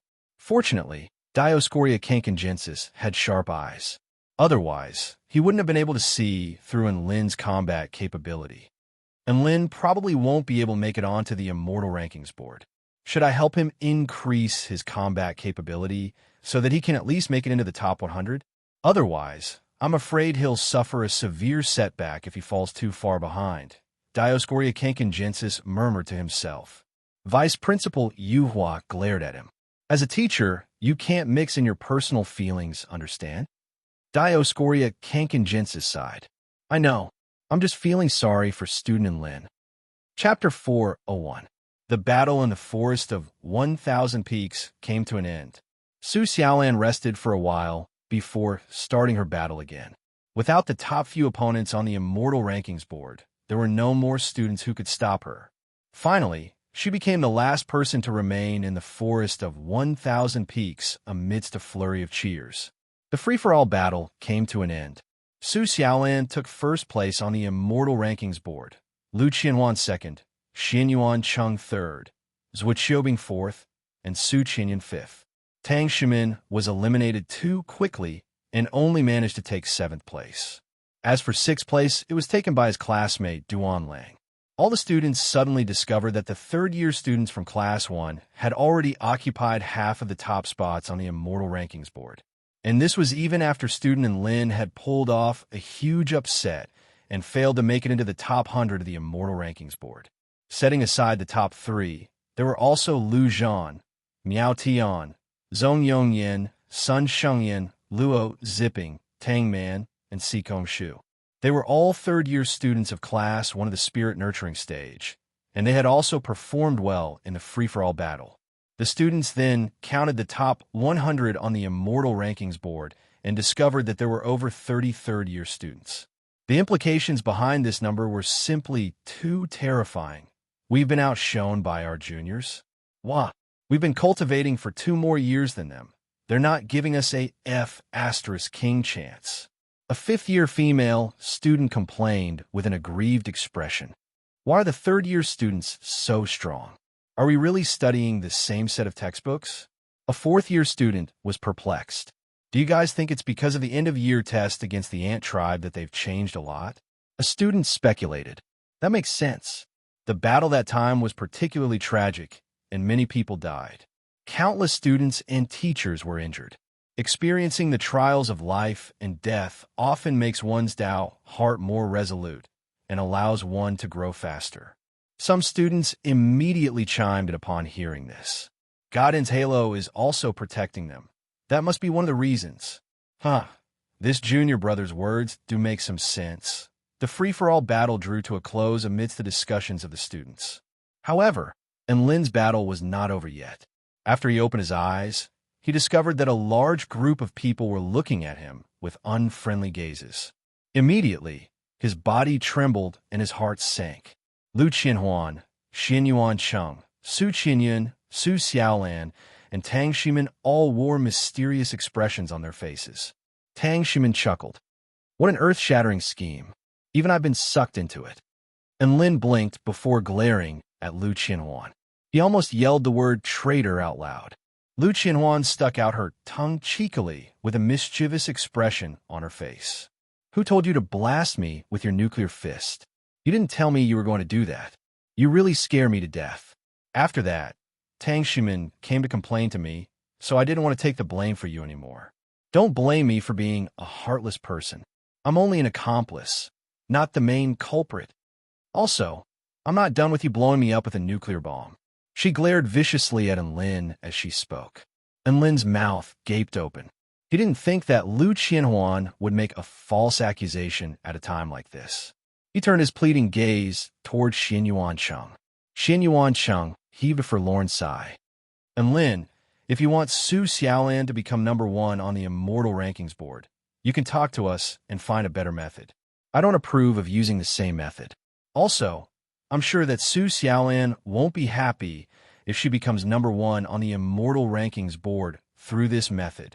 Lin turned to Su Xiaolan to find that she was glaring at him with a frosty expression. It was clear that Su Xiaolan was the angriest among all of them. She didn't say anything. She merely stared coldly at Lin, causing Lin to feel immense pressure. That's right, Su Xiaolan is so powerful. She can become number 1 on the Immortal Rankings board just by relying on her own abilities. Classmate Lin, what you're doing is unnecessary. Su Qianyun also chided him in a mellow voice. She had a simple plan in mind. If she could make Su Xiaolan the number 1 on the Immortal Rankings board, then she wouldn't be so humiliated when she lost to Su Xiaolan. Do you have anything else to say? Su Xiaolan's cold voice sounded. She looked at the man on the ground with the majesty of a queen. What else can Lin say?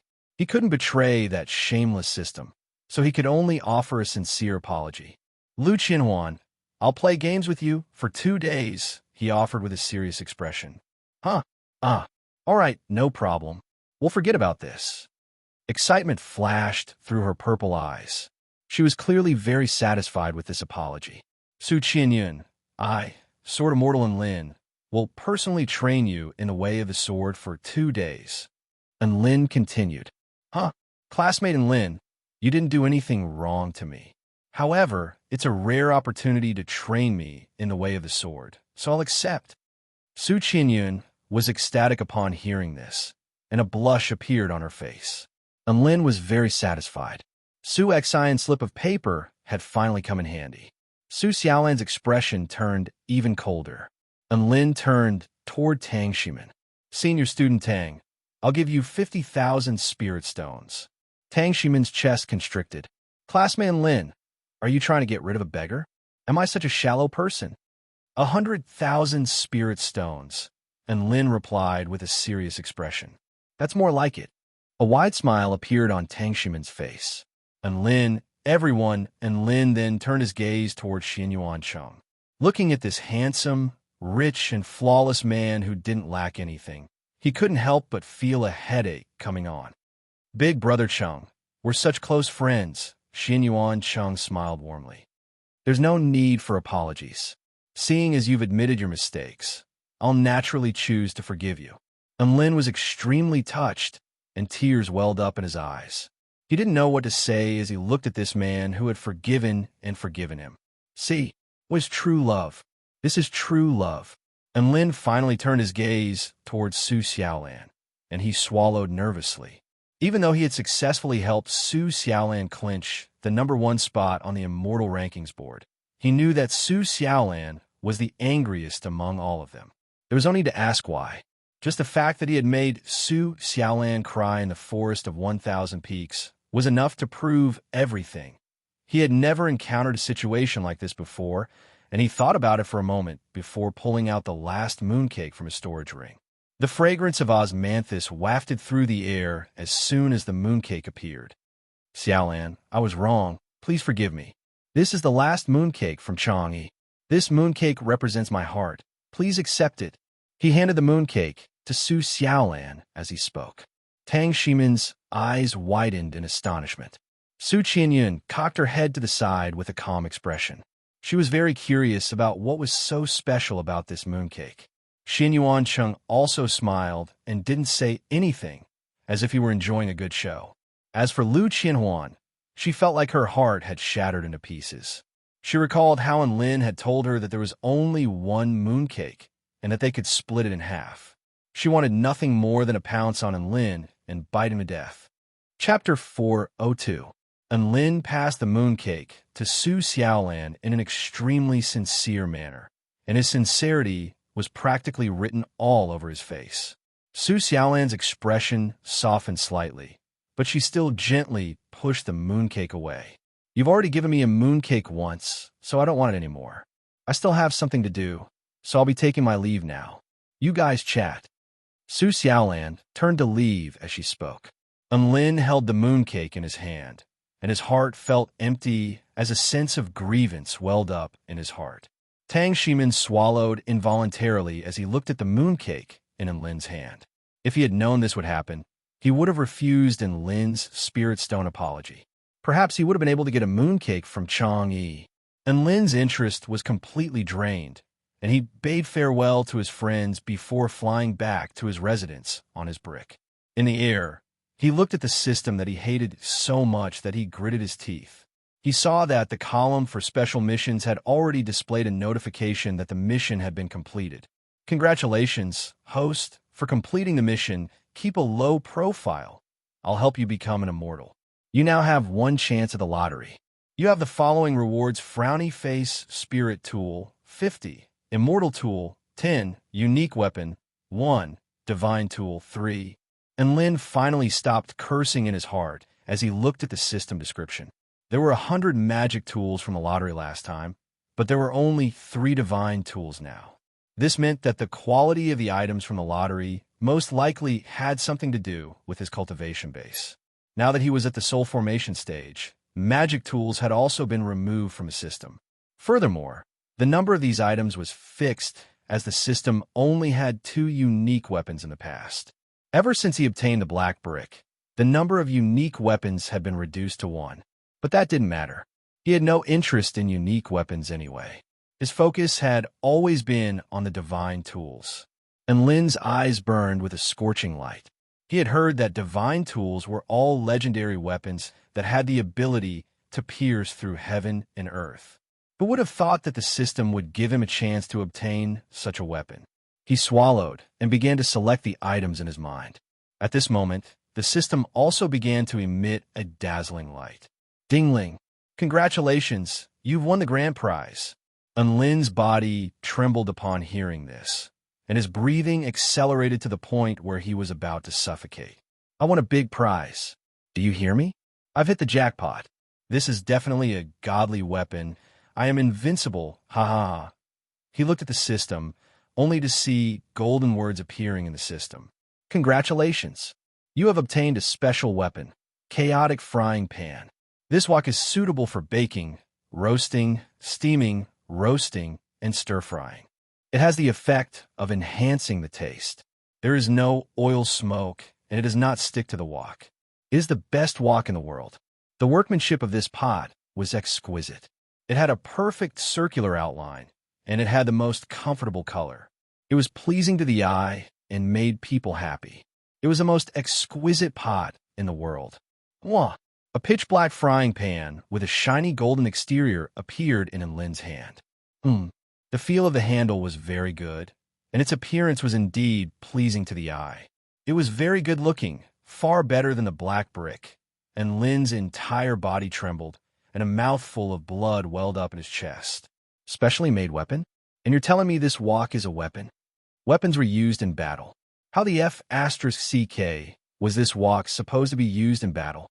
Even if the enemy could be placed on it, roasted, steamed, roasted, and fried, the size of the wok was not big enough. F***ck. And Lin almost blacked out with rage, and he almost threw the frying pan away.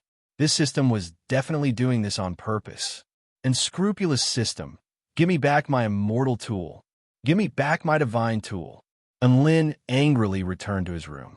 Even swallowing a calming pill did nothing to him. This system was getting more and more outrageous. This lucky draw was definitely rigged behind the scenes. He had risked becoming a eunuch and painstakingly completed the mission, but all he got was a frying pan? How could the system be so shameless as to pull such a stunt? F***ck. This F***king frying pan. Why am I working so hard? Even Celestial Maiden Xiao is giving up on me, but all I get in return is a stupid frying pan like you. A series of crackling sounds erupted from the kitchen, as well as in Lin's enraged roar. Xiao Chou was perplexed.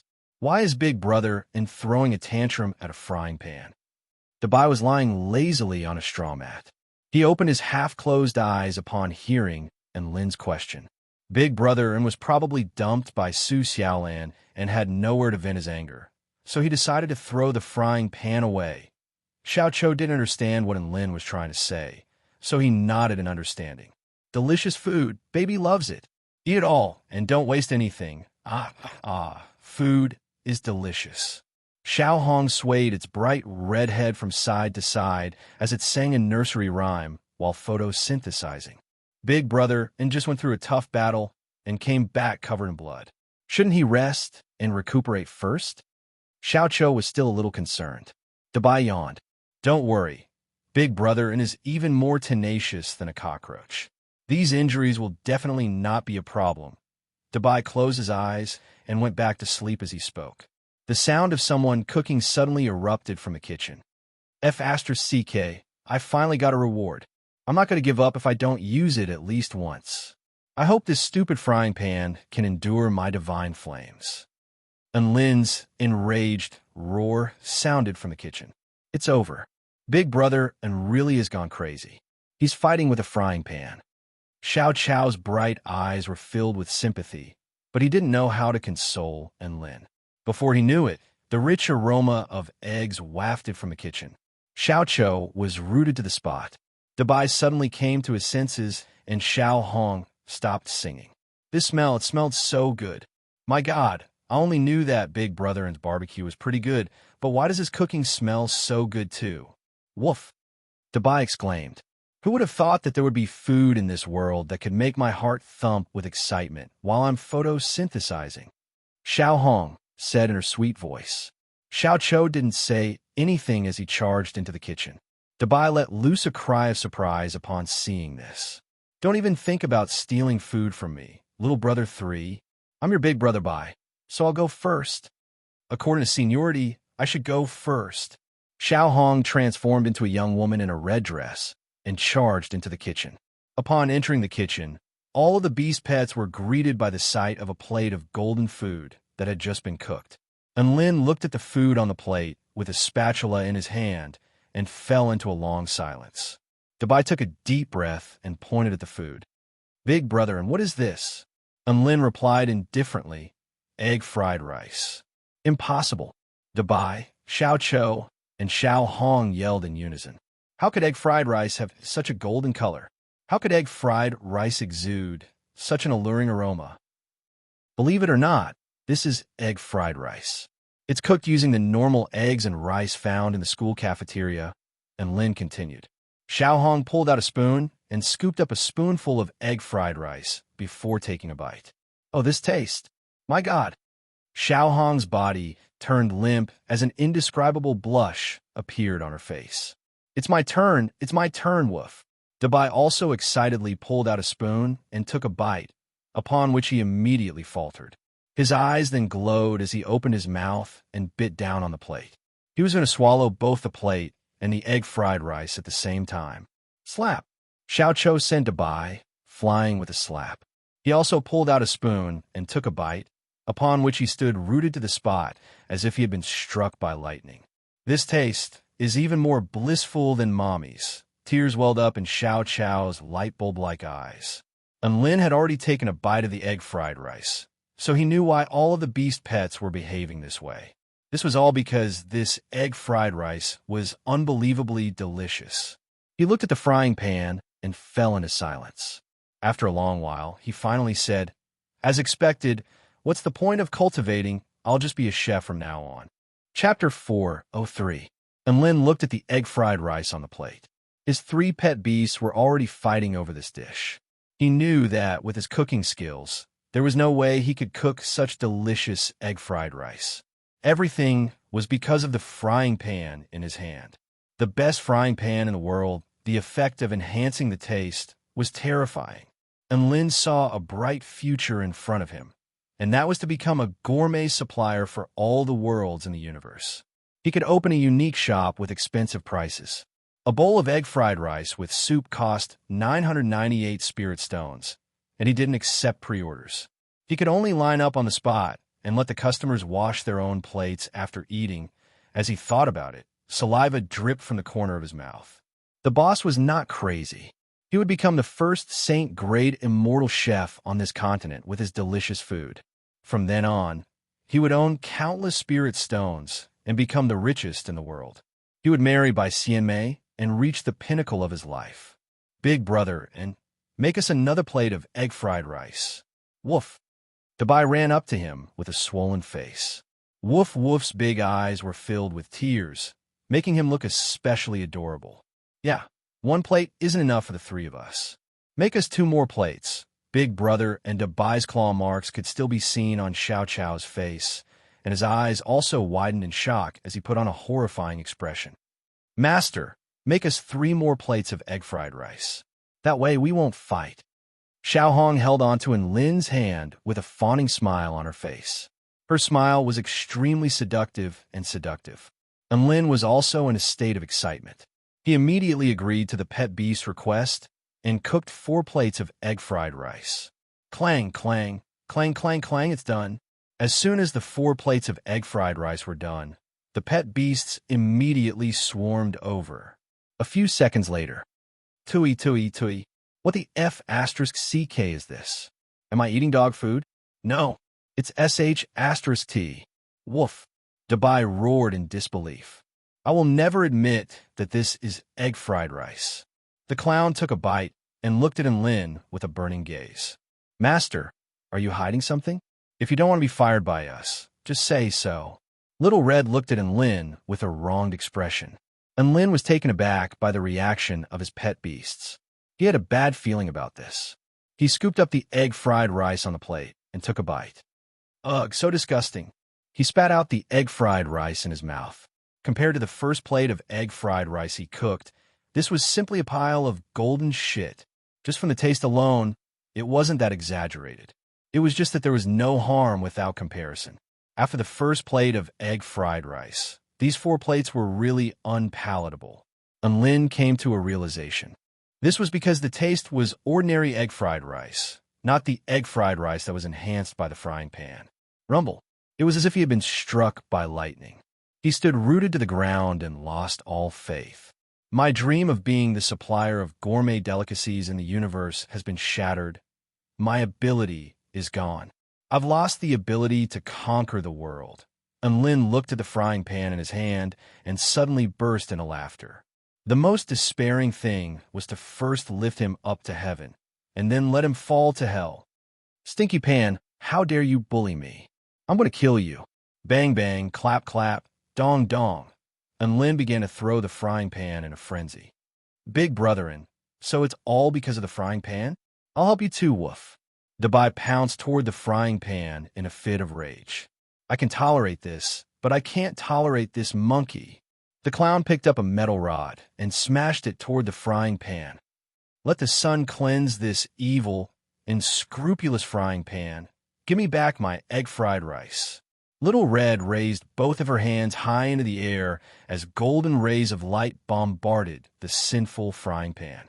Bang, bang, clap, clap, dang, dang, dong, dong. After a series of brutal attacks, 1 human and 3 pet beasts lay panting heavily on ground. The frying pan was indeed the best frying pan in the world. It was completely unscathed in the face of so many attacks. "Big brotherin', the frying pan should be obedient now. Why don't you try another plate of egg-fried rice?" Woof. Dabai looked at the frying pan on the ground with anticipation in his eyes.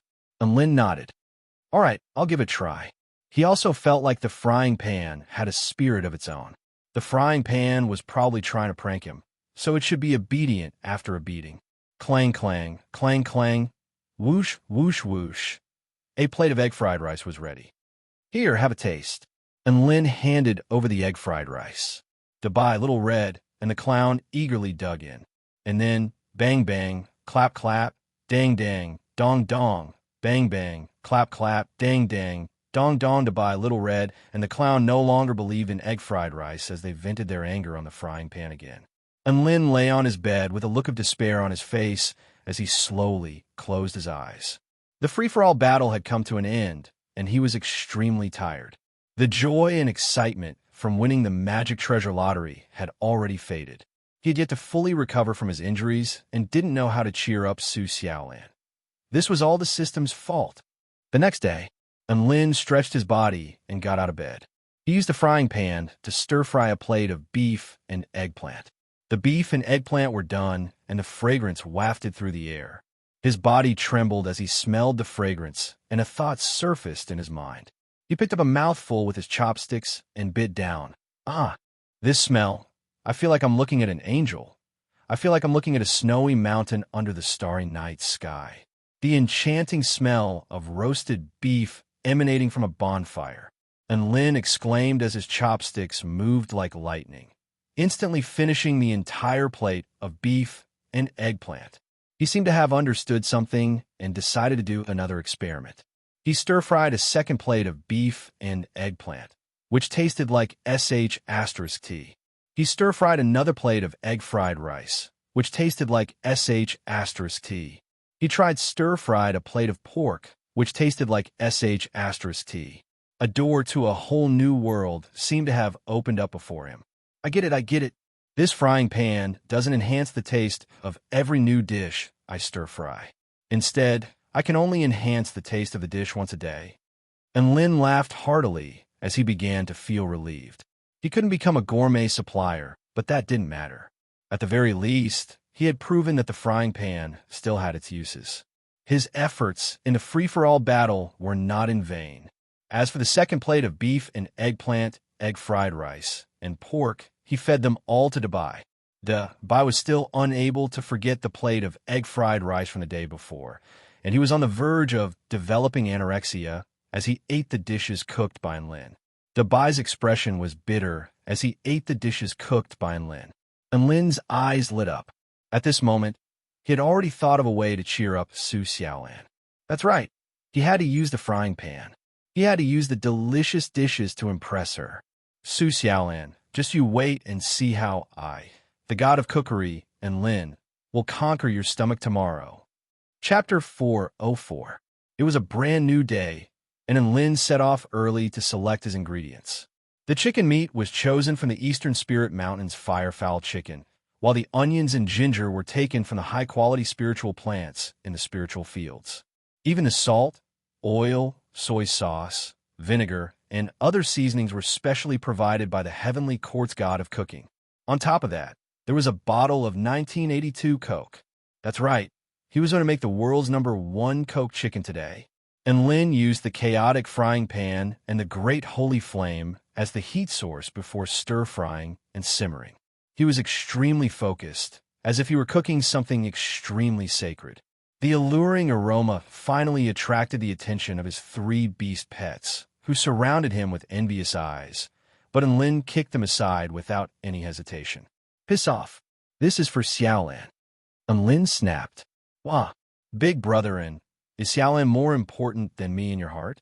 "Woof," Dabai wailed. "Yes." And Lin replied with a firm expression. "Dabai, master, you're forcing me to go on a hunger strike." Lil Red had a tearful expression on her face. Her appearance was extremely moving and adorable. And Lin continued to focus on cooking. "There's nothing wrong with you going on a hunger strike. You just need to photosynthesize. Big brother, and I want to make a reservation for tomorrow."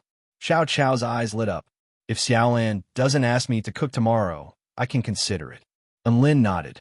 Dabai shuddered as he realized that he had missed out on this opportunity. However, his eyes suddenly lit up again. "Big brother, and after Su Xiaolan eats the chicken, doesn't she still have the bones left? Don't throw the bones away. Leave them for me." "Woof." And Lin, half an hour later. And Lin carefully covered the dish with a lid before making his way toward the attic. He was going to give Su Xiaolan a big surprise and completely resolve the estrangement between the two of them. Dong, dong, dong. A woman opened the door, and when she saw the man holding a plate of food, a look of surprise appeared on her pretty face. "Hi, Celestial Maiden Lon Lon, have you eaten?" "I have." And Lin wiped his sweat. "Damn, the script wasn't right. It's not dinner time yet, is it? What about my surprise? What about my cola chicken? How about another meal?" And Lin looked at Su Xiaolan and said pitifully. Su Xiaolan stared at the plate in Lin's hand, blinked her bright eyes, and asked, "Did you make this yourself?" "Yes, don't worry. It's very delicious." And Lin nodded. Su Xiaolan's expression softened a little. She stepped aside and said, "Then come in and talk." "All right." And Lin finally returned to Su Xiaolan's house. This was a great step forward. "Celestial Maiden Lon Lon, I'm not bragging, but my cooking skills have improved recently. In the entire kingdom of the 9 states, there's probably no one who can match my cooking skills. Even those 3 arrogant beast pets fight over the food I make every day." And Lin couldn't hold back his emotions and began to brag as soon as he entered the house. Su Xiaolan pursed her lips. "Best in the kingdom of the 9 states? You dare to use such a title, and you're still saying you're not bragging? If you continue to be so shameless, I'll have to ask you to leave right now." "Don't do that. You'll know once you try it. I guarantee that you'll be unable to extricate yourself from it." And Lin sat down and didn't plan to leave. He placed the dish in the middle of the table and spoke with a radiant expression. Su Xiaolan sneered. "Hee hee." And Lin wasn't angry. Instead, he said in a serious tone, "You don't believe me? How about we make a bet?" Su Xiaolan raised an eyebrow. "Bet on what?" "Let's bet on whether or not you'll be unable to resist eating the entire dish after taking a bite of my dish. If you can resist, then I lose. If you can't resist eating the entire dish, then I win." And Lin said with a serious expression. Su Xiaolan was curious. "What about the stakes? If I lose, then I'll agree to any one of your conditions. If I win, then you'll forgive me for what I did during the free-for-all battle. How about that?"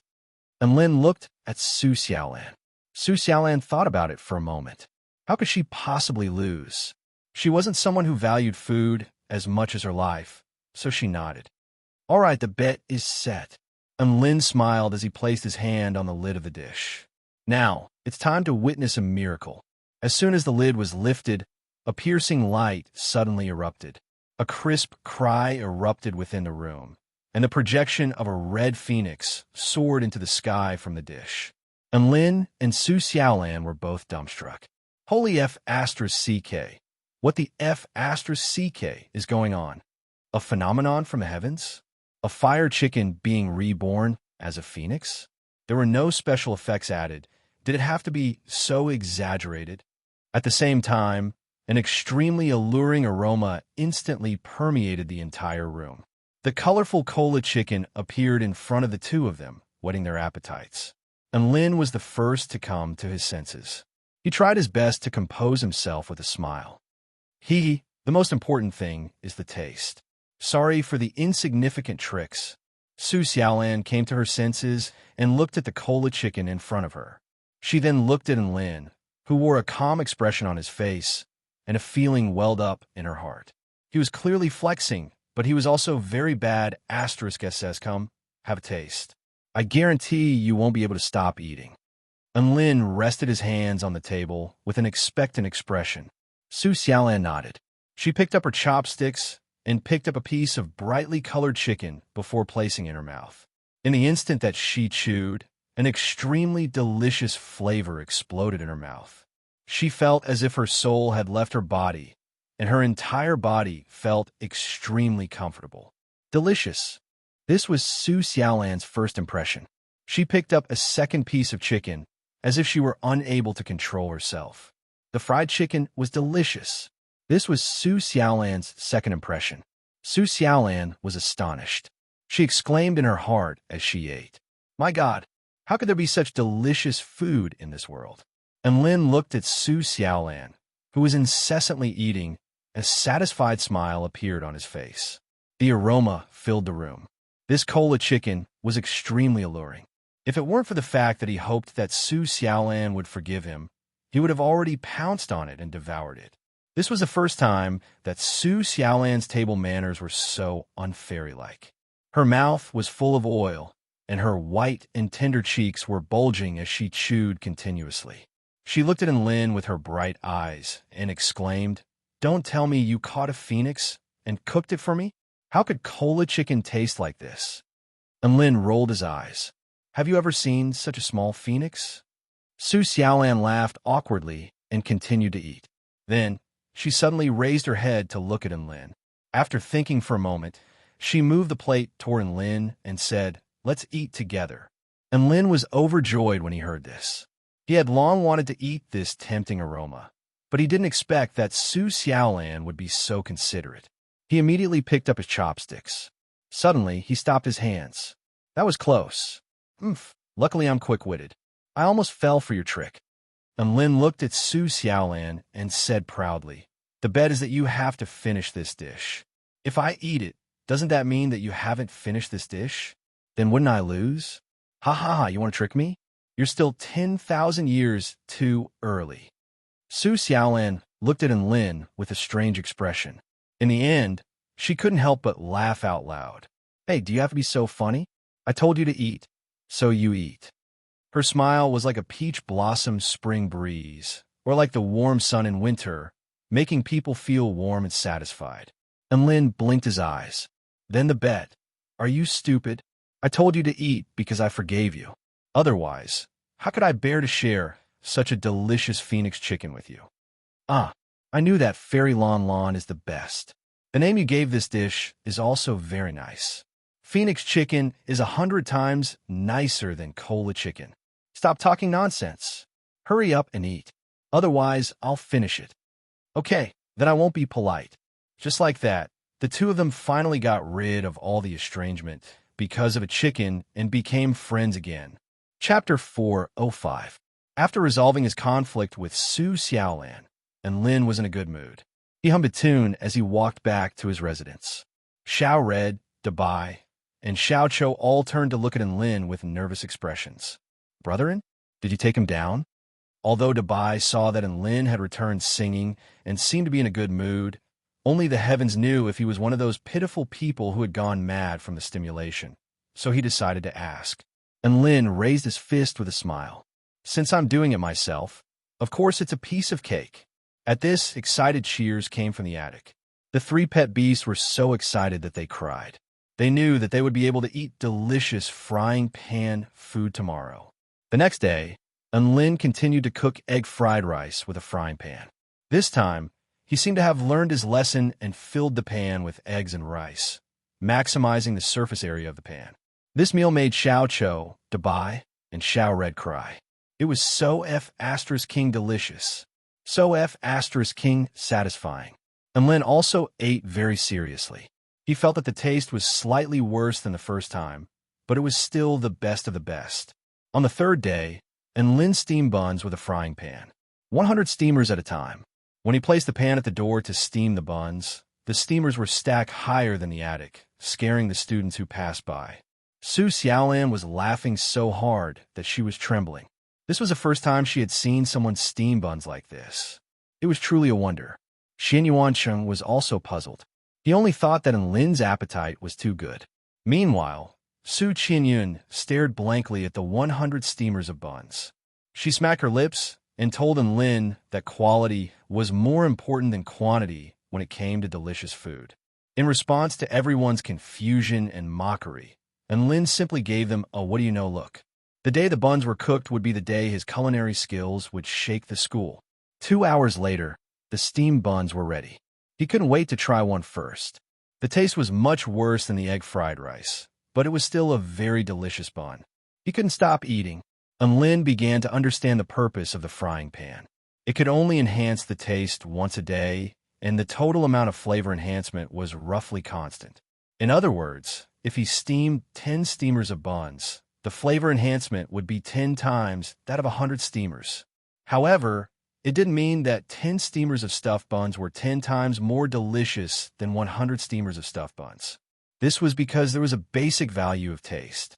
For example, 10 plus 10 and 10 plus 100 would only have a difference of 5 times in terms of taste. For example, if you cooked excrement and the basic taste was too bad, no matter how much you enhanced it, it wouldn't taste good. There was no possibility of the excrement being really fragrant. However, if it was an extremely delicious ingredient, it could be combined with the frying pan to create a peerless delicacy. And Lin stared at the frying pan with an uncontrollable smile on his face. A vast vision of the future was taking shape. I'm definitely going to be the king of food. After the steamed buns were cooked, and Lin gave one steamer to Su Xiaolan. Su Xiaolan ate the steamed buns in silence. Finally, she said, "Didn't you steam 100 steamers? Give me another 4 steamers." And Lin was naturally more than happy to oblige. He eagerly gave another 4 steamers to Su Xiaolan and laughed heartily. Who was the one who said I was a weirdo when it came to steaming buns? Now you know how amazing I am, right? Su Xiaolan ignored Lin and continued to eat her steamed buns. Immediately afterward, he gave another steamer of stuffed buns to Xian Yuancheng. After eating, Xian Yuancheng finally understood why Lin wanted to steam 100 steamers of stuffed buns. This wasn't a matter of appetite. He was willing to eat 100 steamers of such delicious stuffed buns. After that, Lin gave another steamer of stuffed buns to Su Qinyun. Su Qinyun had never eaten such delicious stuffed buns before and almost choked on them.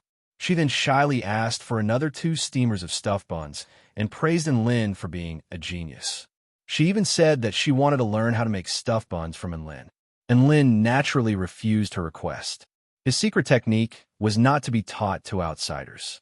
After giving Su Qinyun 2 steamers of stuffed buns, he left. He loved to see these people being conquered by the stuffed buns. It felt so good, and Lin was a little unsatisfied and continued to carry the steamed buns. "Zhong Yongyan, I have a stuffed bun for you. Big brother, and you came all the way to my house just to give me stuffed buns? Hee hee, you're looking down on stuffed buns? Try some first. This flavor, it's so fragrant, oily but not greasy, crispy, and delicious. Holy F***CK. Idioms can't describe my feelings anymore. It's so F***king delicious. Do you still dare to look down on stuffed buns? No, big brother, and you really are a living chef god. Do you have more? Do I want more? No, goodbye." Amidst Zhong Yongyan's cries, and Lin waved his sleeves and left. After that, he went to Miao Tian's house.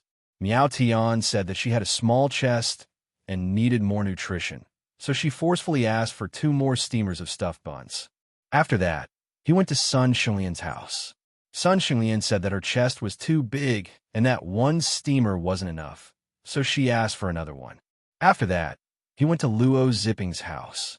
Luo Zipping didn't have any good excuses, so he hugged onto Lin's thigh and begged Lin to give him another steamer. And Lin naturally wouldn't refuse such a simple request and gave him another steamer. And Lin was a little addicted to the feeling of giving stuffed buns, so he went to Lou DeBayo's house and gave him another steamer. Lou DeBayo was stunned after eating it, and he actually wanted to buy 10 steamers of stuffed buns at the price of 100 spirit stones per steamer. This sentence caused Lin to come to a sudden realization and found the path to riches. In order to express his gratitude, he sold 10 steamers of stuffed buns to Lou DeBayo at the price of 500 spirit stones per steamer. You're right, because Lin planned to sell the stuffed buns at a price of 1,000 spirit stones per steamer, and he gave Lou DeBayo a 50% discount. Lin then went to Zhao Huayin's house to deliver the stuffed buns. Zhao Huayin sighed as he ate. He finally understood why Dabai wanted to become Lin's beast pet so much. If it were him, he would do the same. After that, the young sorceress forgot to play games and became addicted to eating stuffed buns. Senior Tang saw hope in life because of eating stuffed buns. She was inspired by eating stuffed buns. Immortal pills should be like stuffed buns. Not only did they have practical value, but they also had to pay attention to the texture and taste.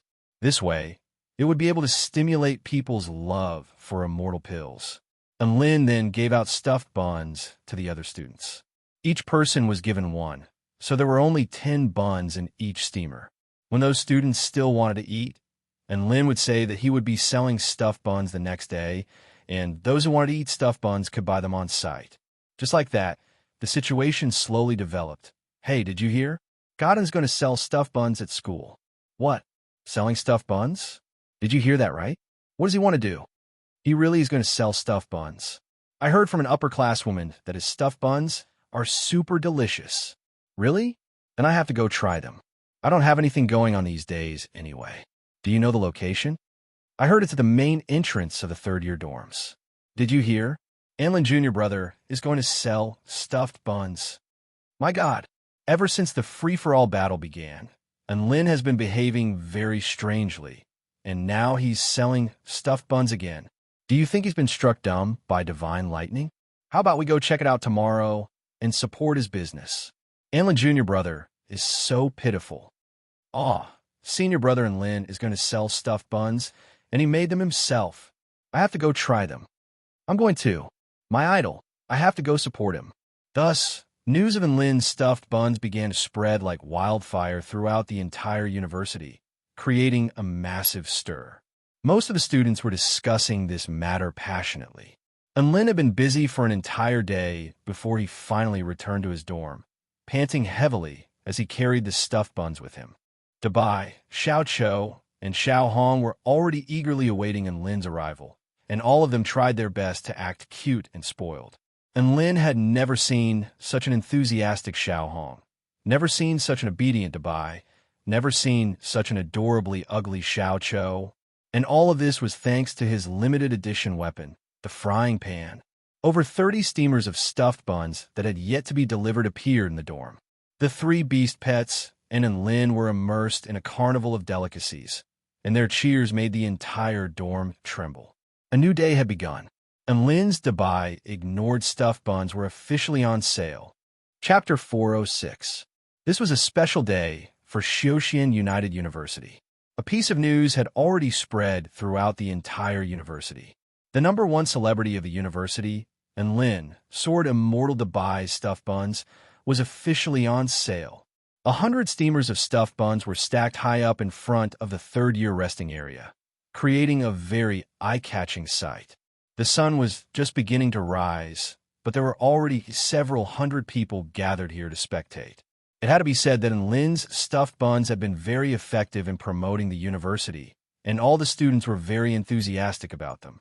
Beneath the frying pan, the great holy flame was burning fiercely, and white steam rose up from the frying pan like a swimming dragon. The stuffed buns hadn't even been cooked yet, but the crowd was already engaged in heated discussions. In particular, they all drew a sharp intake of breath when they saw the price tag on the wooden board in front of the stuffed buns. Dabai ignored buns. 1,000 spirit stones per steamer. Holy F***. Classmate and Lin must be crazy poor. 1,000 spirit stones per steamer. 1,000 spirit stones is enough to buy a decent spirit pill, But these stuffed buns are also so expensive. Does he think we're all idiots with too much money? I told you classmate and Lynn's brain was damaged by divine lightning during his tribulation transcendence, but you didn't believe me. Now you believe me, right? Ha! Let's just watch the show and see if any idiots with too much money will come by these stuffed buns. Senior and Lynn is probably facing some financial difficulties, so he's indirectly asking us for donations, right? The crowd was in heated discussions, but most of them were either incomprehensible or mocking. And Lynn was focused on controlling the fire, and he completely ignored the heated discussions. After all, his favorite thing to do was to slap these people in the face with stuffed buns. He was very confident about this, and he was sure that these spectators wouldn't be able to laugh in 2 hours. More and more people came, and before they knew it, there were already over 1,000 people gathered in front of the restaurant. Some of them were amused by the strange way in which the stuffed buns were steamed, while others were shocked by the astronomical price tag of 1,000 spirit stones. Senior and Lynn, I don't care how your stuffed buns turn out. I'll definitely buy them. Godin, you're our faith. I'm going to buy ignored buns. 1,000 spirit stones is nothing. I'll just take it as one less white skin pill. The diehard fans also arrived one after another, shouting loudly to show their support. Some rational people shook their heads and sighed. Even if there were rumors that Dubai's steamed buns were very delicious, they shouldn't have been worth 1,000 spirit stones per steamer. This was already far beyond the price of steamed buns. Amidst the increasingly heated discussion, Lin began to look at the surrounding students. He pointed to the spot in front of him and shouted, "You're the one who's going to take the test. The buns are ready. Those who want to buy them, come here and line up." Most of the students couldn't help but burst into laughter upon hearing this. Did he really think that there were so many stupid and rich students? Did he really think that there would be people lining up to buy buns at such an exorbitant price? Could it be that he had lost his mind? But at this moment, a black shadow rushed over at lightning speed. They were so fast that the strong wind they brought with them even pushed back the students at the side. "I came here first. Don't cut in line. F***CK.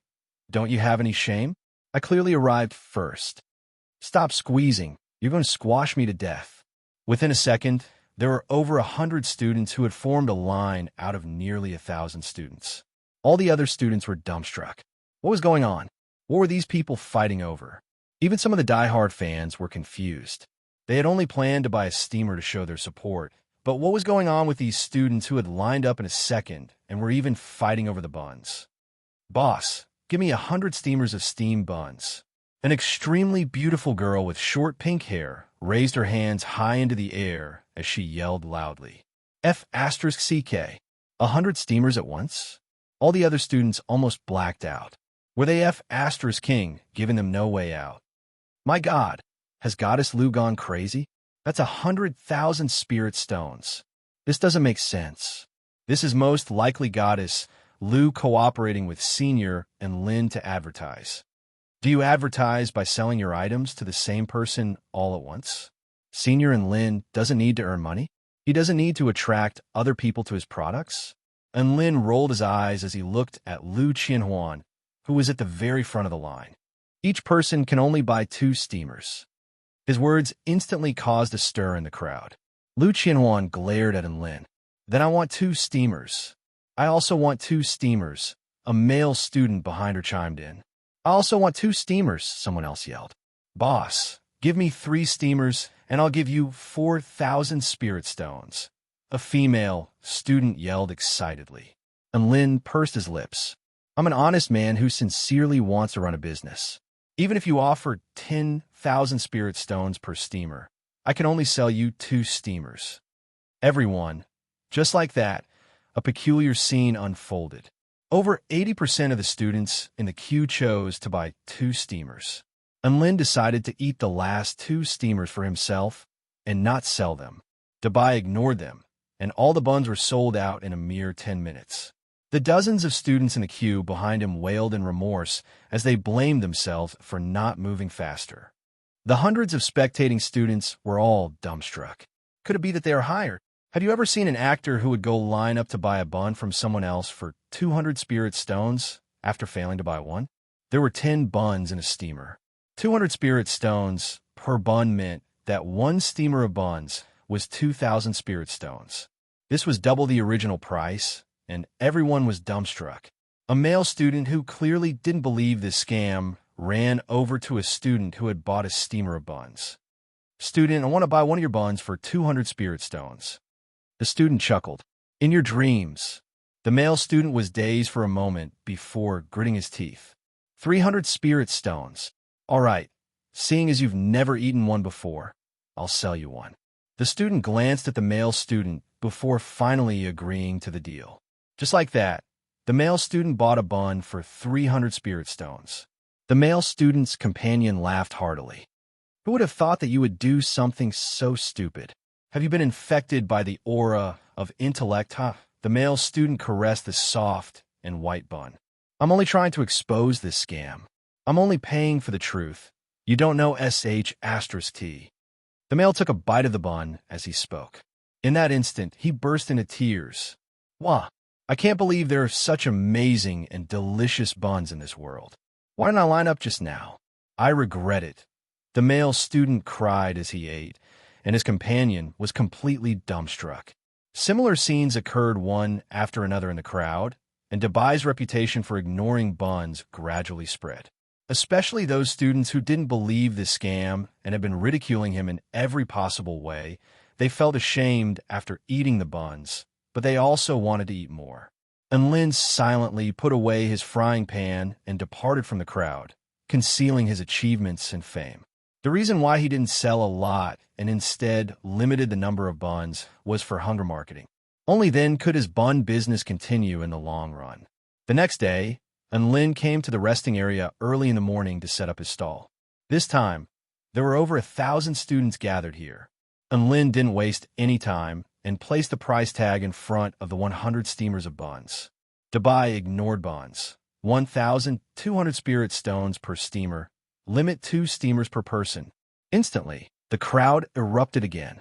What an unscrupulous merchant. Yesterday, it was 1,000 spirit stones per steamer, but today, it's 1,200 spirit stones. If this continues, won't it increase to 10,000 spirit stones per steamer? Boycott. This kind of practice must be boycotted. That's right, we're not buying any more today. This is too much. They're treating us like fools. Hee. I'm going to watch how Lin makes a fool of himself. In the face of the dissatisfaction of the students, Lin remained calm and collected as he continued to steam the buns. "The buns are out. Everyone, line up in front of me." Lin suddenly yelled. Boom! One figure after another pierced through the air, setting off gusts of wind. In the next second, a long line of over 200 people appeared. The surrounding students, just like that, Lin only sold 95 steamers of buns that day, which took him 8 minutes to sell, setting a new record. As for the remaining 5 steamers, he was going to take them home to eat. In just 2 days, he had earned over 200,000 spirit stones. Earning money was that simple. Chapter 407. Lin stabilized the price of the stuffed buns at 1,200 spirit stones per steamer, mainly because this price was within the acceptable range for the disciples of the major sections. If he raised the price to 2,000 spirit stones per steamer, or even 5,000 spirit stones per steamer, he might be able to sell all 100 steamers in a day. However, this kind of sales would definitely not last long. Many people would stop buying after eating the stuffed buns. Many students would think that the stuffed buns were delicious, but it wasn't worth it to spend so much money on them. However, a price of 1,200 spirit stones was more than enough for the students of the Celestial Court to eat once a month. Rich people like Lu Qianwan could even eat 2 steamers of steamed stuffed buns every day. Thus, for the past few days, all of his stuffed buns had been sold out within 10 minutes. Dubai's stuffed buns were truly renowned throughout the Celestial Court and Xiaoxin United University. Su Qian, let's go to the 3rd-year resting area tomorrow and buy some stuffed buns ignored by Dubai. Huh, I don't like stuffed buns. And the 2nd-year and 3rd-year areas are too far away. Hee. What kind of university student are you if you haven't even eaten the stuffed buns ignored by Dubai? You're going to regret it if you don't eat one. Cut the crap. We'll go fight for a spot at 6 in the morning tomorrow. It'll be gone if we're late. After a few more days, the stuffed buns ignored by Dabai became the #1 delicacy in the celestial court, and the title of chef god and also became popular. Chef god maintained a net profit of 110,000 spirit stones per day, and he ate a few steamers of stuffed buns with his beast pets. As for the cost, even if he used the best ingredients from the United University, it would still cost around 1,000 spirit stones to make 100 steamers of stuffed buns. This was truly a huge profit. Frying pan, I love you to death. This was Lin's favorite line every day, and he didn't forget to kiss it. Whenever he had nothing better to do, he would bring out the evil slaying sword to chop up vegetables and meat. At the same time, he would teach little Xie to learn from Big Brother Frying Pan and how to be a virtuous housekeeper. He wanted her to be a sword that was useful to her master and a sword that shared her master's financial burden. The evil slaying sword didn't want to say anything. In fact, it wanted to hack someone. The days were very ordinary. When he had nothing to do, he would play games with Lu Qianhuan, teach Su Qianyun swordsmanship, and learn foreign languages. After fulfilling those two promises, he would focus on studying cooking. When Su Xiaolan saw that Lin was not in the mood to cultivate and was engrossed in cooking, she felt a headache coming on. Originally, she wanted to persuade Lin to turn over a new leaf, but when Lin came to her door with Dabai's dog doesn't care about me bag, she hesitated. Each of the 360 professions had its own master. If Lin achieved phenomenal success in cooking and became the #1 chef god in this world, perhaps that would be a good path for him. U2 sent a voice transmission to Lin from the Moon Palace to express her gratitude again. She also told him that her fat-burning method had Wan Chang's approval, and that she would be staying at the Moon Palace to lose weight once a day. She also told him that she was going to prepare a big present for Lin the next time they met. Lin was also genuinely happy to hear about this. After chatting for a while longer, he closed the voice transmission talisman and once again immersed himself in his culinary studies. Time passed by slowly, and 20 days had passed in the blink of an eye. During these 20 days, Lin had earned 2,300,000 spirit stones. There were close to 50,000 students, so even if only one of the 5 students bought a steamer, he would still be able to earn 12 million spirit stones. Furthermore, that was only a conservative estimate, and the actual number was definitely much higher than that. Within a year, Lin would definitely be filthy rich. One morning, over 100 students arrived at the entrance of the third-year area, as per usual. But they suddenly recalled that Lin had told them the day before that the restaurant would be temporarily closed, and they all left with disappointed expressions. That's right, Lin had something important to do today. He had to return to the Vermilion Bird sect with Su Xiaolan. As for his application for leave, he brought 20 steamers of stuffed buns to the principal's office, and Vice Principal Yuhua gladly approved his application. It was a smooth and convenient process. Xiao Hong, Xiao Chou, and Dabai couldn't leave Lin's side, and they shamelessly followed behind him. Wherever Lin went, they followed. Lin's expression was filled with melancholy. He didn't think that he would be able to win over the hearts of his 3 beast pets with his frying pan.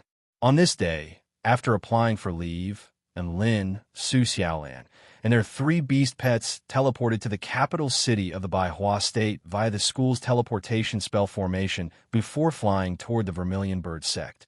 Xiaolan, what are you doing back at the sect? Lin turned to Su Xiaolan, who was wearing a jade barley ink garment, with a curious expression on his face. My true dragon and phoenix intents are both perfected, so I'm going back to the sect to attempt to progress to the half-step soul formation stage on the Enlightenment Fire God Rock, Su Xiaolan replied with a faint smile. Lin's eyes lit up upon hearing this. My God, you're only telling me this now? Do you still see me as a friend? Su Xiaolan pursed her lips. I'm only trying to awaken my domain, so there's no guarantee that I'll succeed. If you hadn't asked me about this, I wouldn't have told you. It would be very embarrassing if I failed. Lin was ecstatic. You'll definitely succeed. When the time comes, you'll be the person with the highest cultivation base in our class aside from me. The corners of Su Xiaolan's lips curled up slightly as a vibrant smile appeared on her face. She looked into the distance and didn't reply to Lin's words. Instead, she thought to herself, if I don't hurry up, the distance between us will only grow further and further. She was a proud person and didn't want to look up to the man beside her for the rest of her life. She wanted to be able to fly to the same height as the man beside her and see the same scenery. She wanted to even be able to help him. By the way, I'll help you get in through the back door. You don't have to hold a position in the Vermilion Bird Sect, but you still have to be an in-name disciple of the Vermilion Bird Sect. Without this status, the Holy Vermilion Flame won't acknowledge you, Su Xiaolan suddenly said. We'll do as you say. And Lin trusted Su Xiaolan very much, and he immediately nodded. Give me 20 steamers of stuffed buns, Su Xiaolan said. I understand. And Lin nodded with a smile as he brought out 20 steamers of stuffed buns from his storage ring and handed them to Su Xiaolan. He had steamed 100 steamers of stuffed buns today, but he didn't sell them, so he planned to keep them for himself. Who would have thought that they would come in handy again? After a few hours, a massive tree trunk appeared before everyone's eyes. This tree towered over 10,000 meters into the clouds, and its canopy obscured the entire sky like a floating continent. Soon, Lin and the others arrived at the gate of the sect. There was a woman in a purple dress there, and she waved at them with a dainty smile. Welcome back to the Vermilion Bird Sect, groom. Where's your betrothal gift? Chapter 408. A blush appeared on Su Xiaolan's face upon hearing this.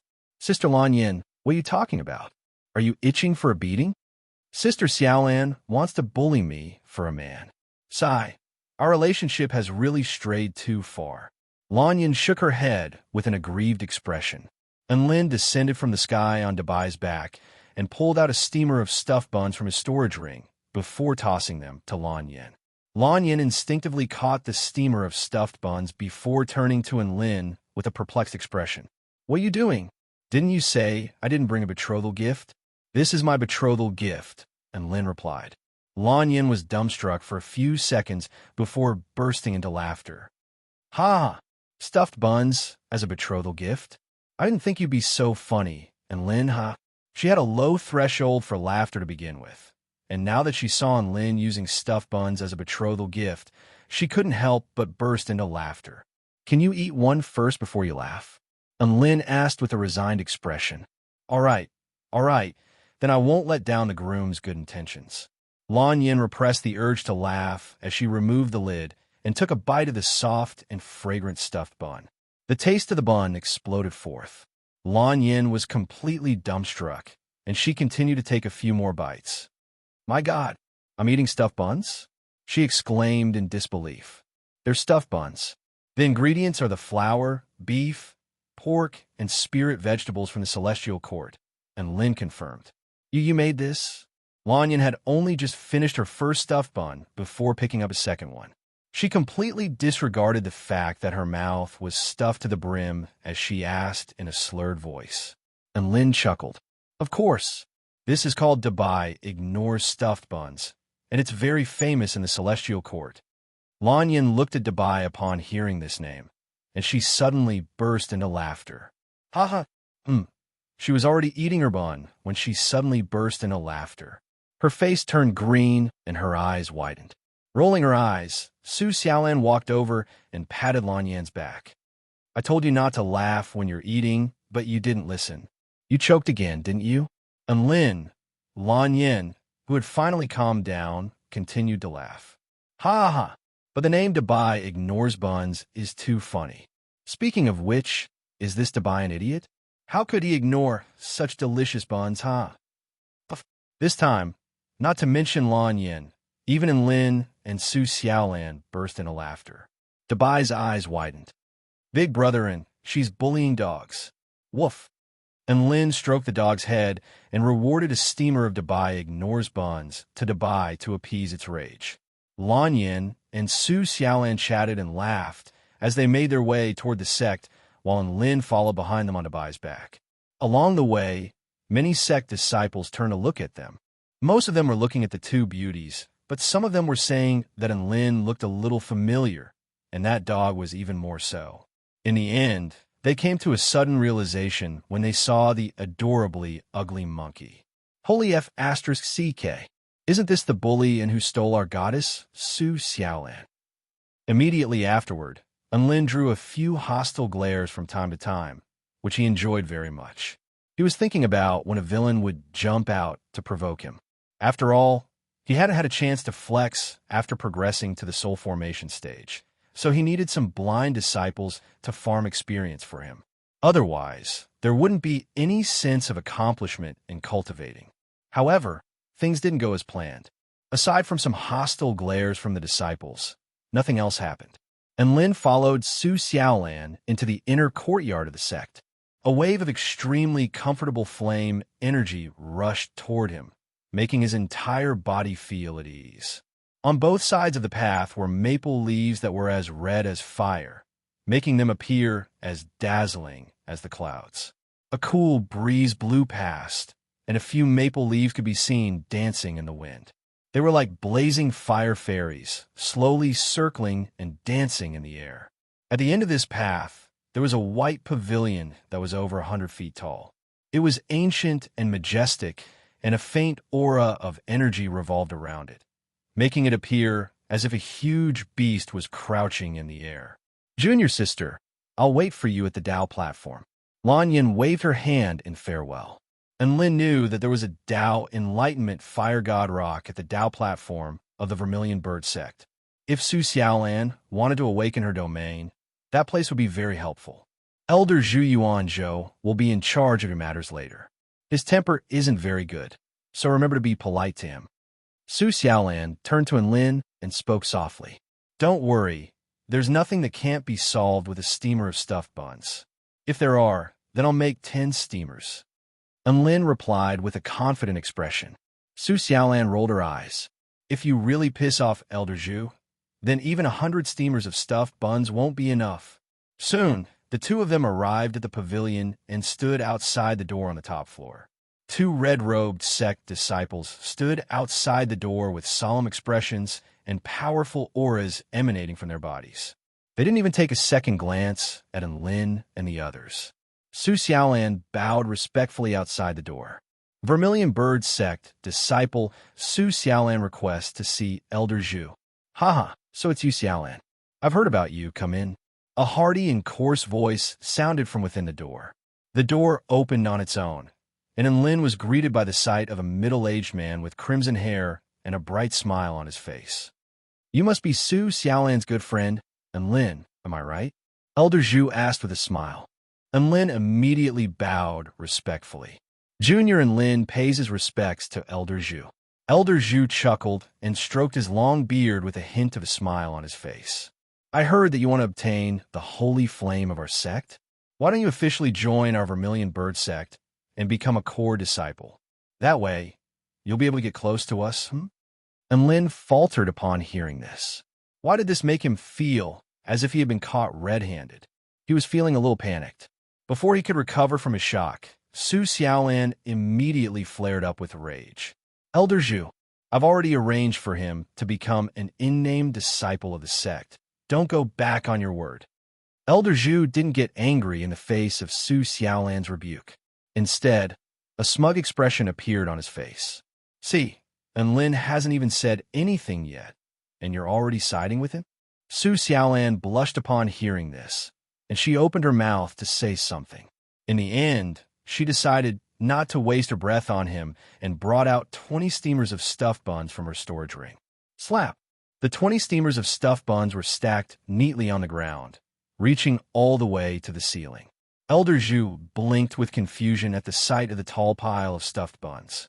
"Xiaolan, what are you?" "These are gifts that Enlin brought for you. 10 steamers are for you, and the other 10 are for the sect leader." Su Xiaolan snapped. Elder Zhu laughed heartily upon hearing this. Enlin sure is an interesting person. This is the first time I've seen someone give stuffed buns as a gift. "All right, I'll give it a try." He shook his head. He couldn't blame his junior for being inconsiderate, so he just treated it as a joke. Elder Zhu took a bite of most of the stuffed buns and was just about to compliment them on how delicious they were when his body suddenly shuddered, and he began to chew like crazy. He looked at Enlin in shock, before turning to look at the calm and collected Su Xiaolan, before continuing to eat his stuffed buns. 1 minute later, The entire steamer of stuffed buns had been devoured. My dear niece, my big brother isn't at the sect, so I'll be taking all of these stuffed buns in case they go bad. Elder Zhu chuckled as his eyes lit up, and he instantly stowed all 19 steamers of stuffed buns into his storage ring. Su Xiaolan shot a glance at Elder Zhu and harumphed lightly. This is the first time I've heard that food can go bad after being stored in a storage ring. Elder Zhu blushed as he waved his sleeve. I'll take care of Mr. Enlin, so there's no need for you to give the stuffed buns to the sect leader. Enlin suddenly felt like there was a lot of information to take in as he listened to this conversation. Niece, big brother? No wonder he felt like the conversation between Su Xiaolan and Elder Zhu was a little strange. So the two of them were King relatives. Even the sect leader was Su Xiaolan's uncle. And Lin couldn't help but look up into the sky as he heaved a forlorn sigh. In this materialistic society, no matter where he went, he would meet a group of people who came from connections. Pure geniuses like him were rare. Chapter 409. Not long after that, Enlin followed Elder Zhu to the Vermilion Bird Sect's Oath Tree and officially became an in-name disciple of the Vermilion Bird Sect. Enlin chose to become an in-name disciple because he had a very high degree of freedom. No one would take care of him, and he didn't have to bear any responsibilities. To put it even more bluntly, an in-name disciple of the sect was a child that no master was willing to teach. Under normal circumstances, an in-name disciple didn't even have the right to enter the main sect. They could only work for some external branches of the sect and leave with a basic body refinement mantra to play with. But no matter what, Enlin was now a member of the Vermilion Bird Sect, and he was the #1 in-name disciple of the Vermilion Bird Sect. Apparently, the #2 in-name disciple of the Vermilion Bird Sect had already reached the 9th stage Dao body and was about to become an official disciple of the sect. Boom! A flame seal suddenly fell from the sky and attached itself onto Enlin's body. He could feel that he was being protected by some kind of mysterious power. This was the power of the Holy Flame, which meant that he was now a member of the Vermilion Bird Sect and was being protected by the Holy Flame of the Vermilion Bird. Next, you have to go to the Vermilion Bird Trial Grounds and obtain the projection of the Vermilion Bird Flame Wing.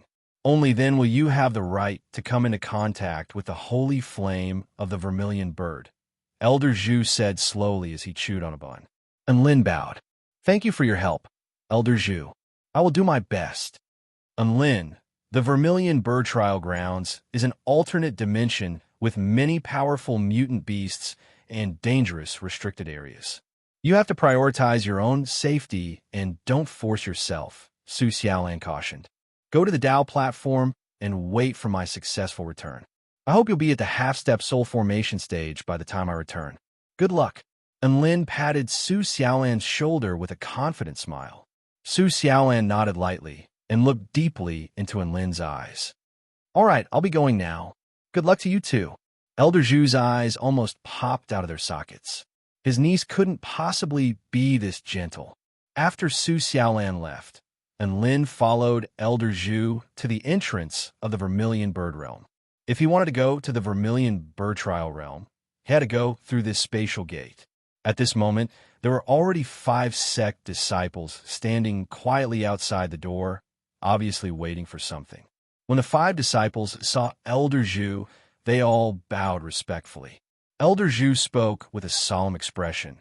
This Mr. Enlin is also going to participate in the Vermilion Bird Trial Grounds that is held once every 5 years. Make sure to take good care of him when you're in the alternate world, understand? The 5 disciples were stunned when they heard this, and then they responded respectfully. They didn't say anything further, but their faces carried a wisp of shock that was difficult to conceal. And Lin's heart jolted upon hearing this. The Vermilion Bird Trial Grounds that occurred once every 5 years? So the Vermilion Bird Trial Grounds wasn't a trial that could be entered at any time? There were 5 sect disciples standing in front of him, and from their auras, they were all at the soul formation stage. This further highlighted the extraordinariness of this trial. Furthermore, the number of people who participated in this trial that occurred once every 5 years was extremely small, so it was most likely going to be extremely difficult to obtain. Furthermore, when Enlin mentioned the holy flame, Su Xiaolan had told him that she would return to the sect in a month, so she had most likely calculated the opening time of the Vermilion Bird Trial Grounds. Su Xiaolan hadn't told him about these things in advance, most likely because she was worried that he would take it to heart and refuse to go. With this in mind, Enlin felt a heavy sense of camaraderie. This is a return trip token. If you find a projection of the Vermilion Bird Flame Wing or encounter any danger you can't resolve, use your vital energy to activate this token and return here safely. There's still an hour before the spatial gate opens, so rest well. Elder Zhu handed a red token to Enlin. Enlin accepted the red token and bowed to express his gratitude. After that, Elder Zhu left, leaving behind Enlin and the 5 Vermilion Bird sect disciples. Holy F***CK. Enlin, did you really marry into our sect? You're even allowed to participate in the Vermilion Bird Trial Grounds. An ordinary-looking man with crimson pupils quickly walked over and said with a surprised expression. Enlin's lips twitched slightly. Mr. Mohai, don't say things like that. Otherwise, this will become big news in your sect again tomorrow. This man was none other than the #1 disciple of the Vermilion Bird sect, Mohai. Enlin had a very deep impression of this man. After all, Mohai was a freak who begged Xiao Qiu to burn him with fire and then yelled that it felt good. What's there to be afraid of? It's only a matter of time anyway. By the way, where's Brother Monkey? Why don't I see him? Mohai looked around with an expectant expression. Enlin replied honestly, Xiao Qiu and Dabai are both resting in the guest courtyard. They're not members of the Vermilion Bird sect, so they can't enter the Vermilion Bird Trial Grounds. Are you a member of the Vermilion Bird sect? You're just an outsider who got in through connections, yet you're dreaming of condensing a holy flame in your sea of vital energy. A half-baked bastard like you won't even be able to touch the projection of the Vermilion Bird Flame Wing, much less the holy Vermilion Bird Flame Wing. A cold and disdainful voice suddenly sounded. Enlin turned toward the source of the voice to find a handsome man looking at him with hostility on his face. He was a little dazed. What was going on? Why was he being mocked? I'm so nervous.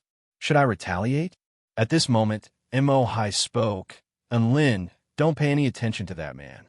There's a hint of jealousy in his voice, and he's very petty. To tell you the truth, he's in love with Su Xiaolan. But to his surprise, Su Xiaolan completely ignores him and can't even be bothered to say anything to him. Now that he sees that Su Xiaolan is on very good terms with you, he must have been dealt a heavy blow, so he's here to bite you. Mohai, watch your language. The man roared with rage.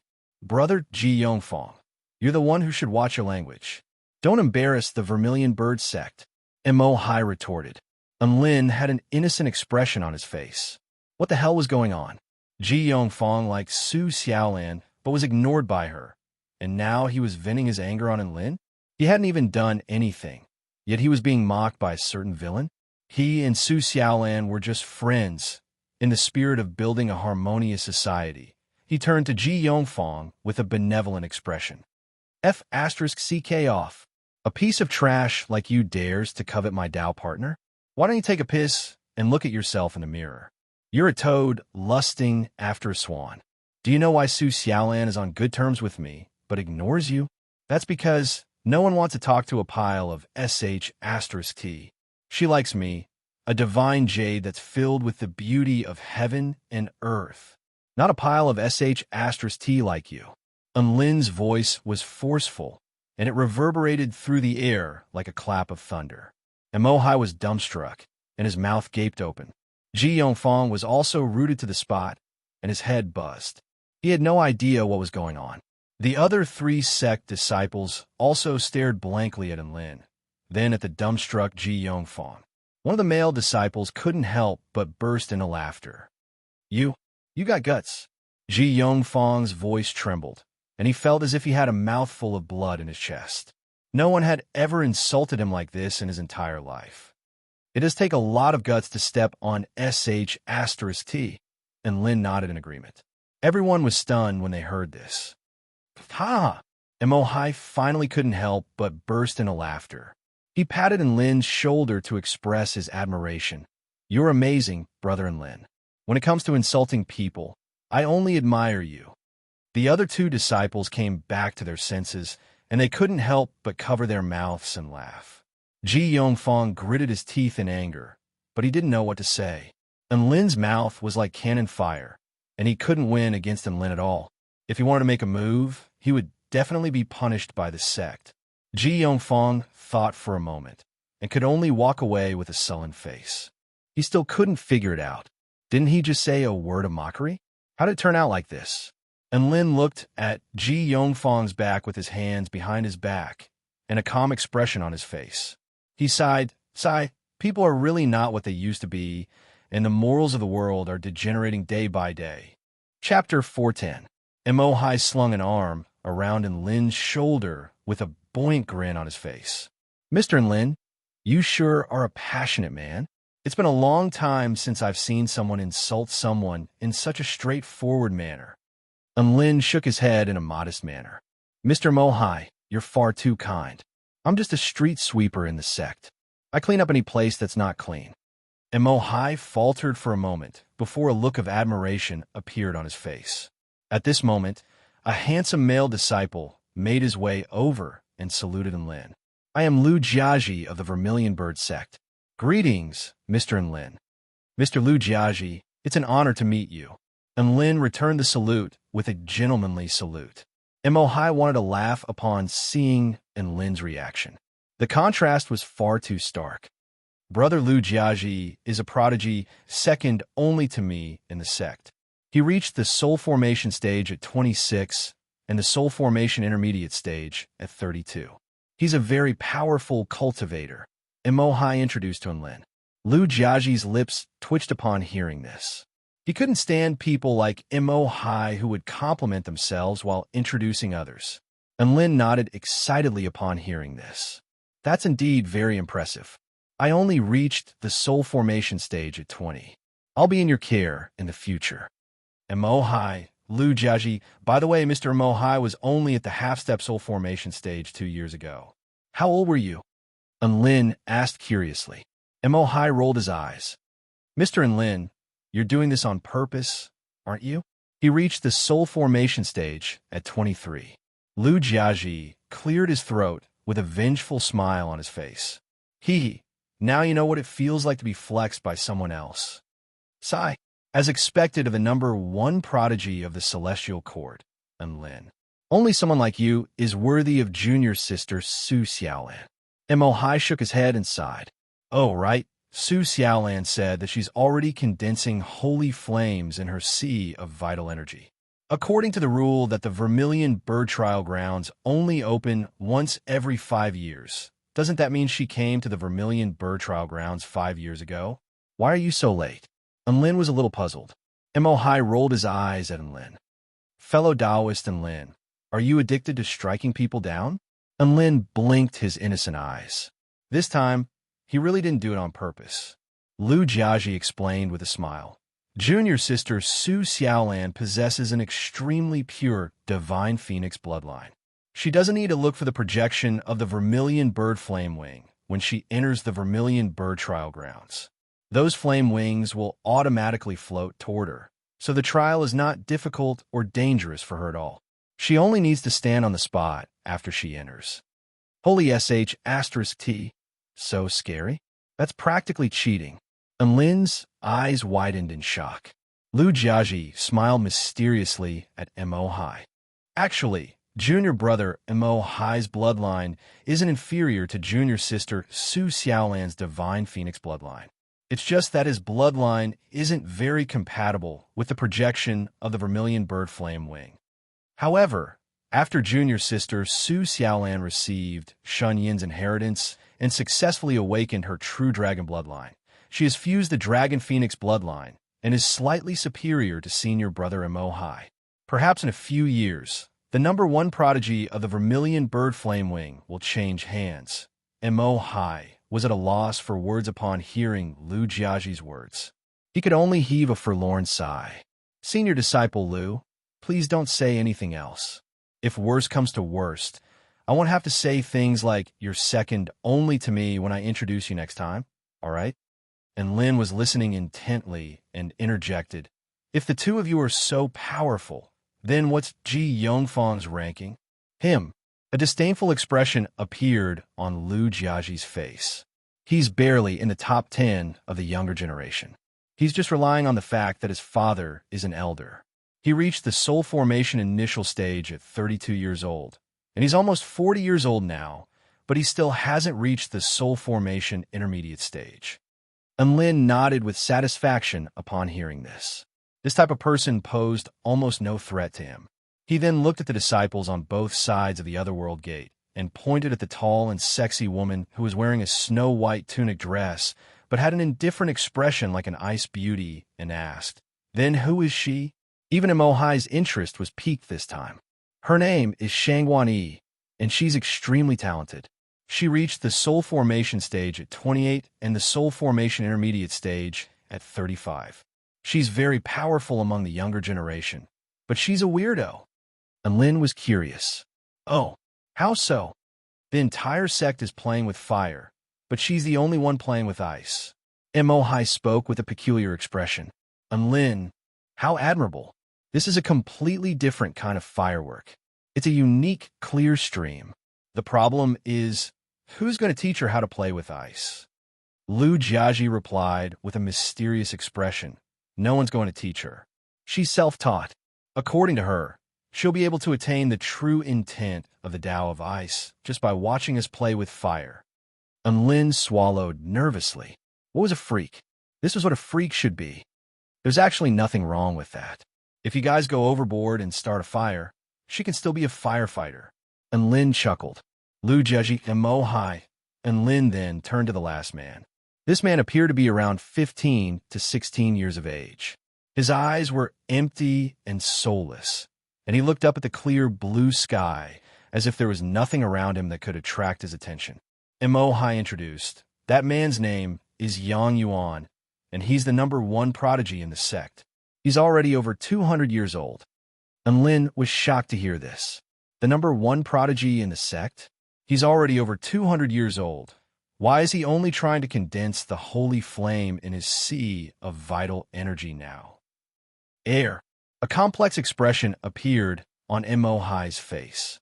He looked down on the holy flame in the beginning and wanted to create his own unique true flame. He's already at the soul formation pinnacle stage.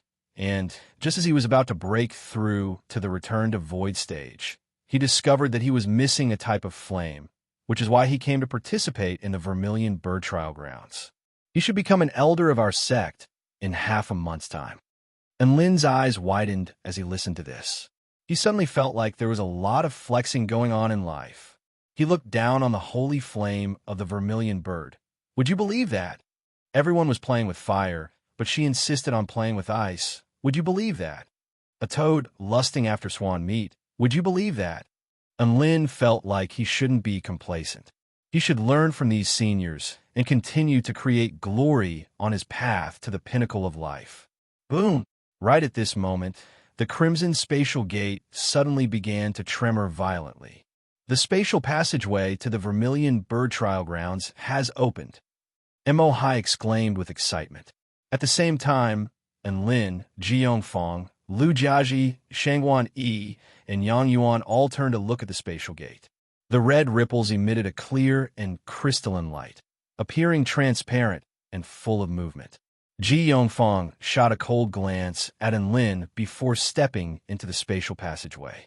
Shangguan Yi and Yang Yuan also stepped into the spatial gate without any hesitation. "Let's go as well," Emohai said with a smile. "Mr. Enlin, the Vermilion Bird Trial Grounds are extremely perilous. Remember to prioritize your own safety no matter what you do. Don't venture into unknown perilous areas. Otherwise, even your teleportation badge won't be able to save you," Lu Jiaji cautioned. And Lin nodded with a solemn expression. The Vermilion Bird Trial Grounds was the realm where the ancient holy beast, the Vermilion Bird, had once been sealed. After the Vermilion Bird broke free, it transformed that realm into a boundless realm of flames in a fit of rage, from which projections of its flaming wings could be seen from time to time. There were powerful restrictions in that realm that could prevent all return to Void Stage mighty figures from entering, but it was the ideal trial ground for Soul Formation Stage cultivators. There were boundless violent flames, remnants of ancient mutant beasts, and mysterious and unfathomable mystic treasures, and Lin looked at the crimson spatial gate with a determined expression as he began his journey to the Vermilion Bird Trial Grounds. Chapter 411. The space around him warped, and Lin found himself on a crimson continent. Behind him, the white gate of light slowly shrank before finally disappearing. Dark red clouds stretched as far as the eye could see. From time to time, scorching flames would burst through the clouds, or explode in the air, or rain would fall like a crimson curtain of rain, baring its fangs to the world. The surrounding temperature was extremely high, and the air twisted and warped soundlessly. If a cultivator of the Tao body stage were to appear here, they probably wouldn't even be able to last 15 minutes. Looks like Ji Yongfeng, Shangguan Yi, and Yang Yuan have all gone off to search for projections of the Vermilion Bird Flame Wing. Mo Hai stood beside Lin with a smile. New projections of the Vermilion Bird Flame Wing materialize every few years, so there are very few of them. The six of us are competitors, so of course they have to take advantage of this opportunity, Lu Jiaji replied in an unhurried manner. And Lin stared at the vast expanse of mountains in the distance, and he was a little dazed. I heard that there's a certain chance that the projections of the Vermilion Bird Flame Wing are contained within the bodies of the powerful mutant beasts within the Vermilion Bird Trial Grounds, and they can also be found in mystic realms and perilous realms. Lastly, there are projections of the Vermilion Bird Flame Wing in the clouds in the sky. However, the projections of the Vermilion Bird Flame Wing in the clouds are the most elusive, and they are constantly being attacked by the fearsome power of flames. Which path do you guys plan on taking? Mo Hai looked up into the sky with a resigned expression. I'm not Sister Su Xiaolan, so I'll just forget about the Vermilion Bird Flame Wing in the clouds. I plan on fighting mutant beasts. That's the simplest and most violent method. I'll go to the western mystic realms and perilous realms. After all, my combat prowess isn't that great, but I'm pretty good at self-defense, Lu Jiaji replied. There were all kinds of unstable mystic realms and perilous realms in the western region of the Vermilion Bird Trial Grounds. There were all kinds of powerful ancient mutant beasts in the northern region, and there was a boundless sea of crimson flames in the eastern region. Apparently, there were extremely powerful mystic treasures in the southern region, but it was a perilous realm with a mortality rate of over 90%, so most sect disciples wouldn't go there. Then I'll go look for mutant beasts as well. I don't have any other strong points, but I'm good at fighting.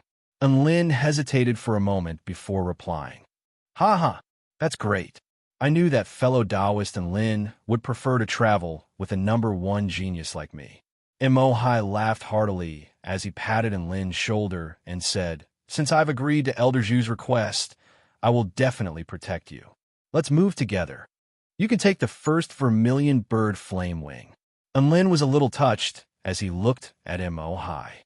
All right then, let's work together and try to get a high-grade Vermilion Bird Flame Wing each.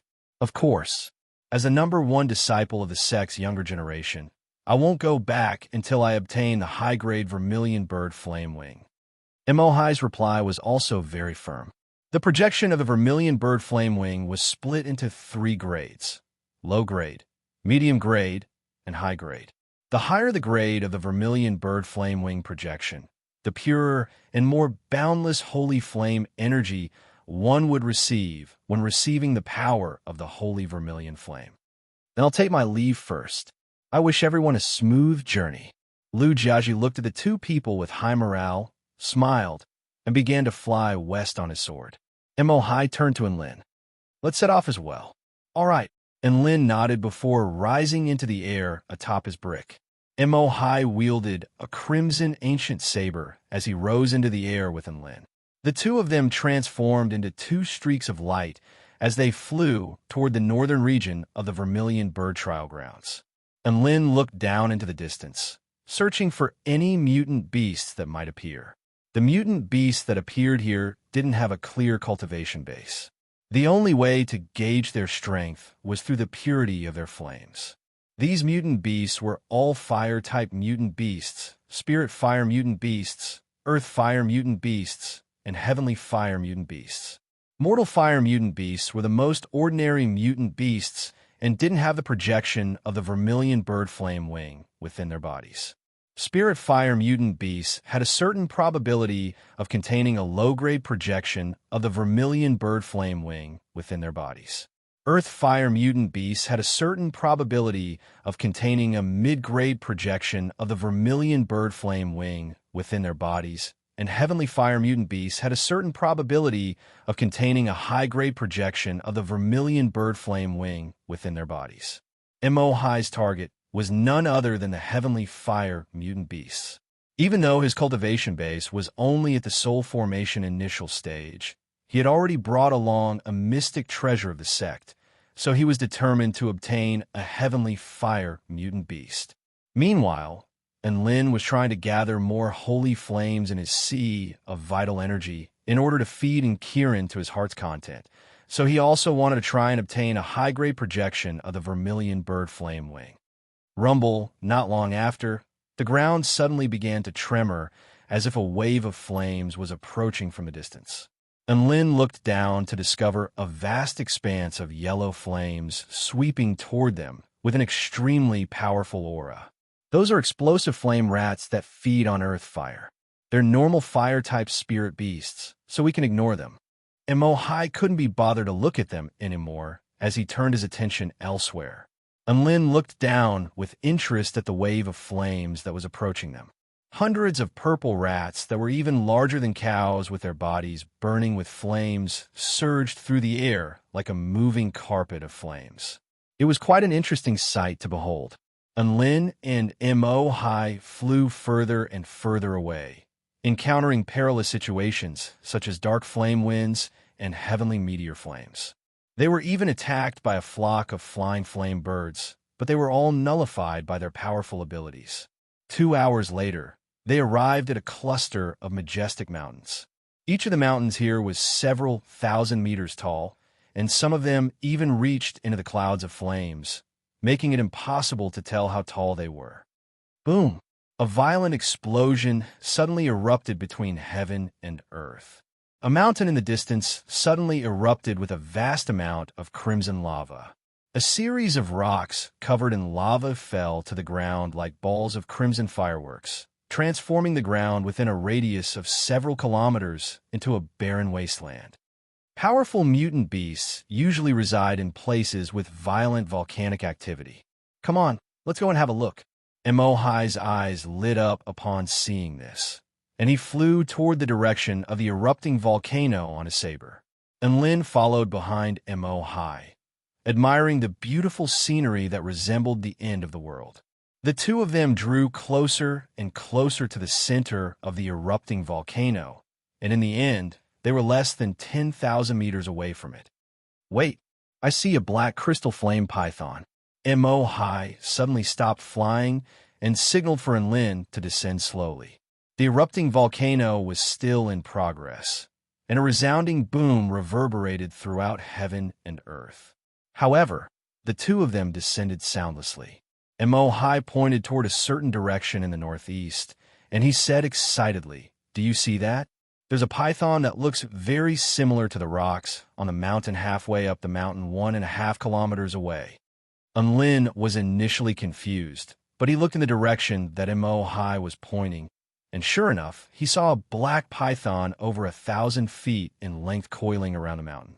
It was looking in the direction of the erupting volcano, and its aura was completely concealed.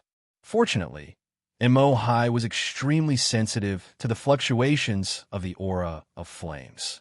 Otherwise, he wouldn't have been able to discover this python. This was because its color was no different from the rocks on the mountain, and even its pupils were black.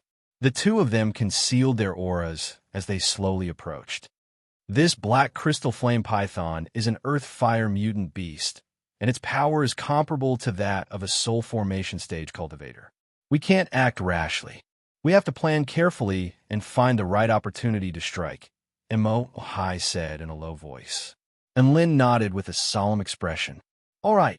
A gratified smile appeared on Mo-Hi's face, and he was just about to explain the battle plan.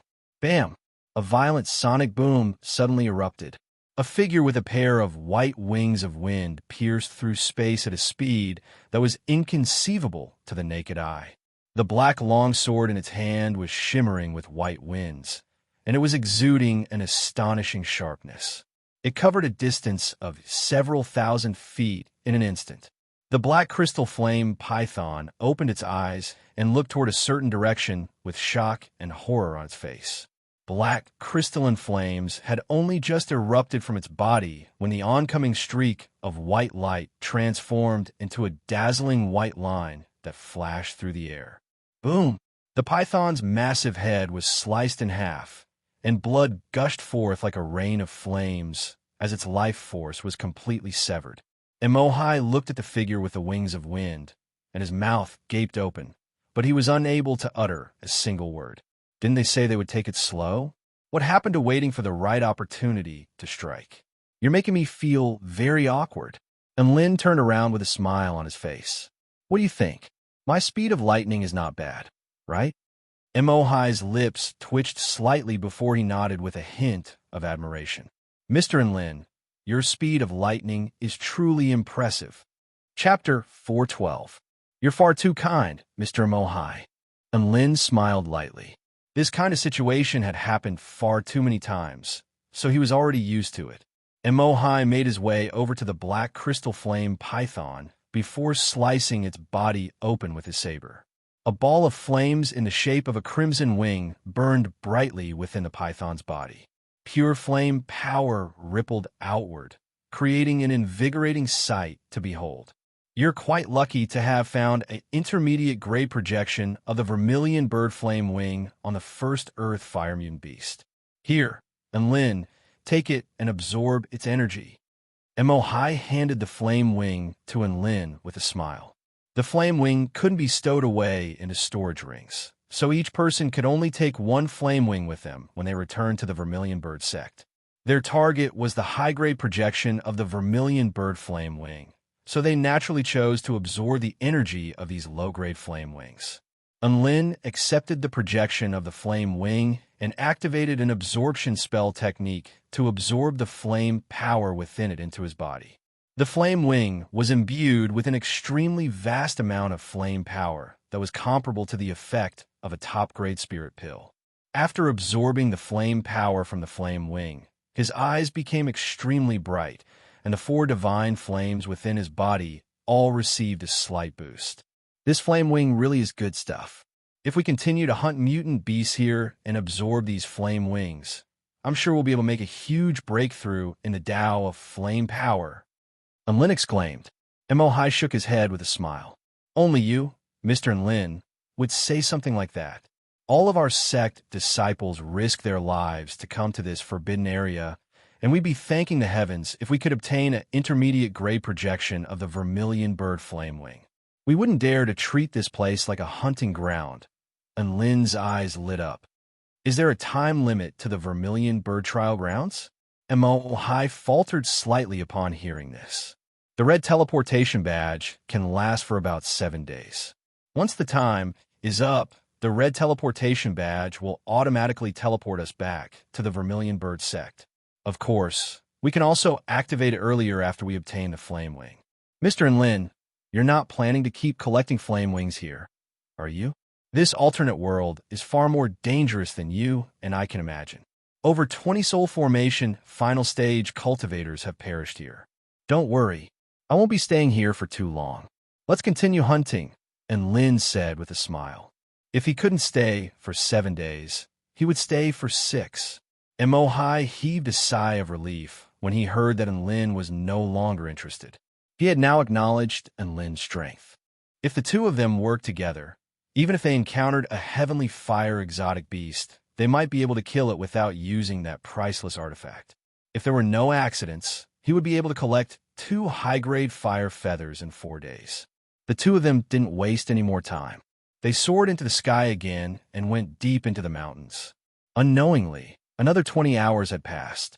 The two of them had slain over a dozen spirit fire mutant beasts and 4 earth fire mutant beasts in total, which was quite a bountiful harvest, but they didn't encounter any heavenly fire mutant beasts.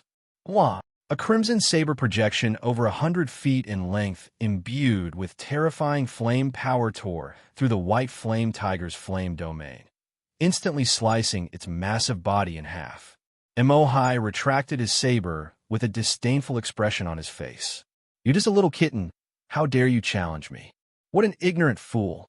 Clap, clap, clap. And Lin applauded. "That's 70 points for acting tough. If you hadn't been looking at the tiger on the ground and had instead been looking at the sky, you would have gotten another 10 points." Emohai nodded with a humble expression. "Thank you for your guidance, Mr. Lin. I'll be sure to pay more attention next time." And Lin nodded with a gratified expression. During the boring mutant beast hunting journey, he would occasionally give Emohai pointers on how to act tough. As such, Emohai's acting tough skills had improved by leaps and bounds during this period of time. Emohai absorbed the flame power of the vermilion bird flame wing projection and nodded with satisfaction. "Let's go and continue searching for heavenly fire mutant beasts." And Lin didn't move. Instead, he stared at the white flame tiger's white flesh with hints of gold. He calculated the time and realized that it was about time for his frying pan to recover its power. He couldn't let this opportunity to cook go to waste. After all, this was an extremely delicious dish. "Mr. Lin, what's wrong?" Emohai asked curiously at the sight of Lin's strange expression. And Lin came to his senses and asked with a serious expression, "Mr. Emohai, are you hungry?" Emohai shook his head. "I'm a soul formation stage cultivator. I won't be affected by not eating for a few days." And Lin nodded. "As long as you're not hungry, I'm going to cook a portion of tiger meat first. I'm warning you, don't try to steal my meat later." He walked toward the white flame tiger with his evil slaying sword in hand as he spoke. Emohai stared at Lin with a confused expression. "You're going to cook tiger meat now? You're scared that I'm going to steal your meat? Are you kidding me? What the hell are you thinking?" And Lin ignored Emohai's words and brought out his frying pan from his storage ring. He started a fire and tossed the white tiger meat into the air. His evil-slaying sword transformed into a series of black shadows as it sliced the huge piece of meat into several hundred well-proportioned and translucent pieces of meat. The pieces of meat then fell into the frying pan and began to stir-fry. Emohai couldn't help but raise his thumb at Lin's smooth and fluid movements. "You're an expert." As he continued to stir-fry, an alluring aroma finally began to waft through the air. Emohai's body trembled as an expression of incredulity appeared on his face. "Holy F***CK, this smell? Could it be that the white flame tiger's meat is a top-notch ingredient?" The flame-vanquishing white tiger is only a slightly better ingredient at most. The key is still my cooking skills. Otherwise, do you think I would just toss such a huge white tiger carcass on the ground?" And Lin chuckled lightly. Emohai thought about it and agreed with Lin. As the aroma grew stronger and stronger, the meat was about to be cooked. He couldn't help but swallow as he stared at the meat in the frying pan with a scorching gaze. "Can I take back what I just said?" And Lin glanced at Emohai. "Didn't you say you weren't hungry? Didn't you say I was joking?" An awkward expression appeared on Emohai's face. "I was just spouting nonsense. I haven't eaten for a few days. Can you take pity on me and give me some of the meat in the frying pan?" And Lin replied in a resolute voice, "No." Emohai, right at this moment, a few huge wolves emitting black flames slowly approached Lin. They stared intently at the meat in the frying pan with dangerous and greedy expressions on their faces. "Wow, my meat can even attract mutant beasts. I've struck gold, I've struck gold." An elated expression appeared on Lin's face as he looked at the huge wolves. "Mr. Lin, leave your safety to me. Leave these ancient, ferocious wolves to me. Don't worry, just give me some of the meat to replenish my energy after I take care of these monsters." Emohai's battle intent surged. Right at this moment, the flaming clouds in the distance surged violently. A white figure flew toward them with over 1,000 flaming birds trailing behind her. "Shangguan Yi, Emohai faltered slightly upon seeing this figure. The Vermilion Bird Trial Grounds were so big, so it was quite a coincidence that they were able to meet here. Unfortunately, it didn't seem to be a very friendly encounter.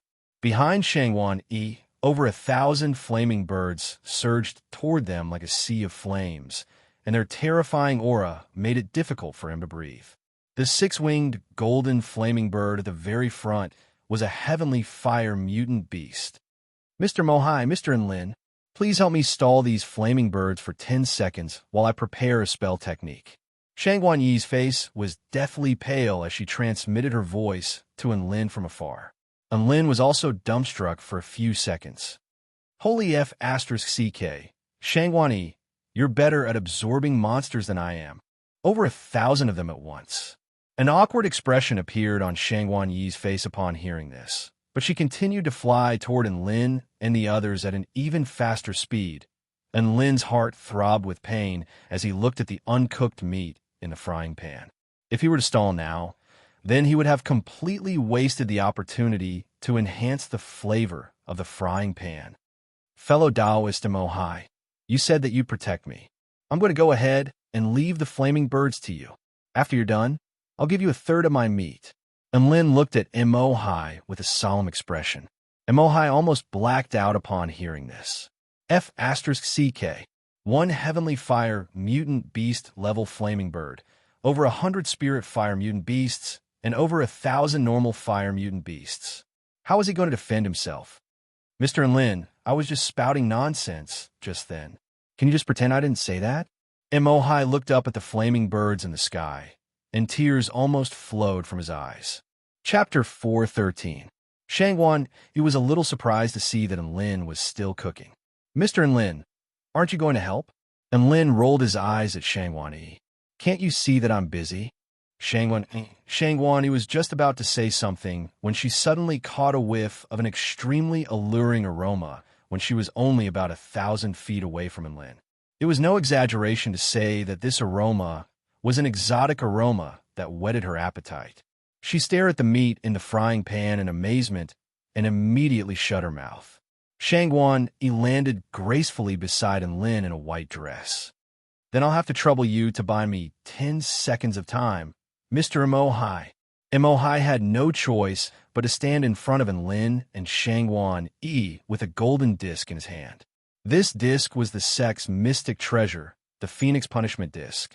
It could draw upon the power of the Heavenly Phoenix's true spirit to unleash an extremely powerful offensive and defensive spell formation against its enemies. It wouldn't even have to fear heavenly fire mutant beasts.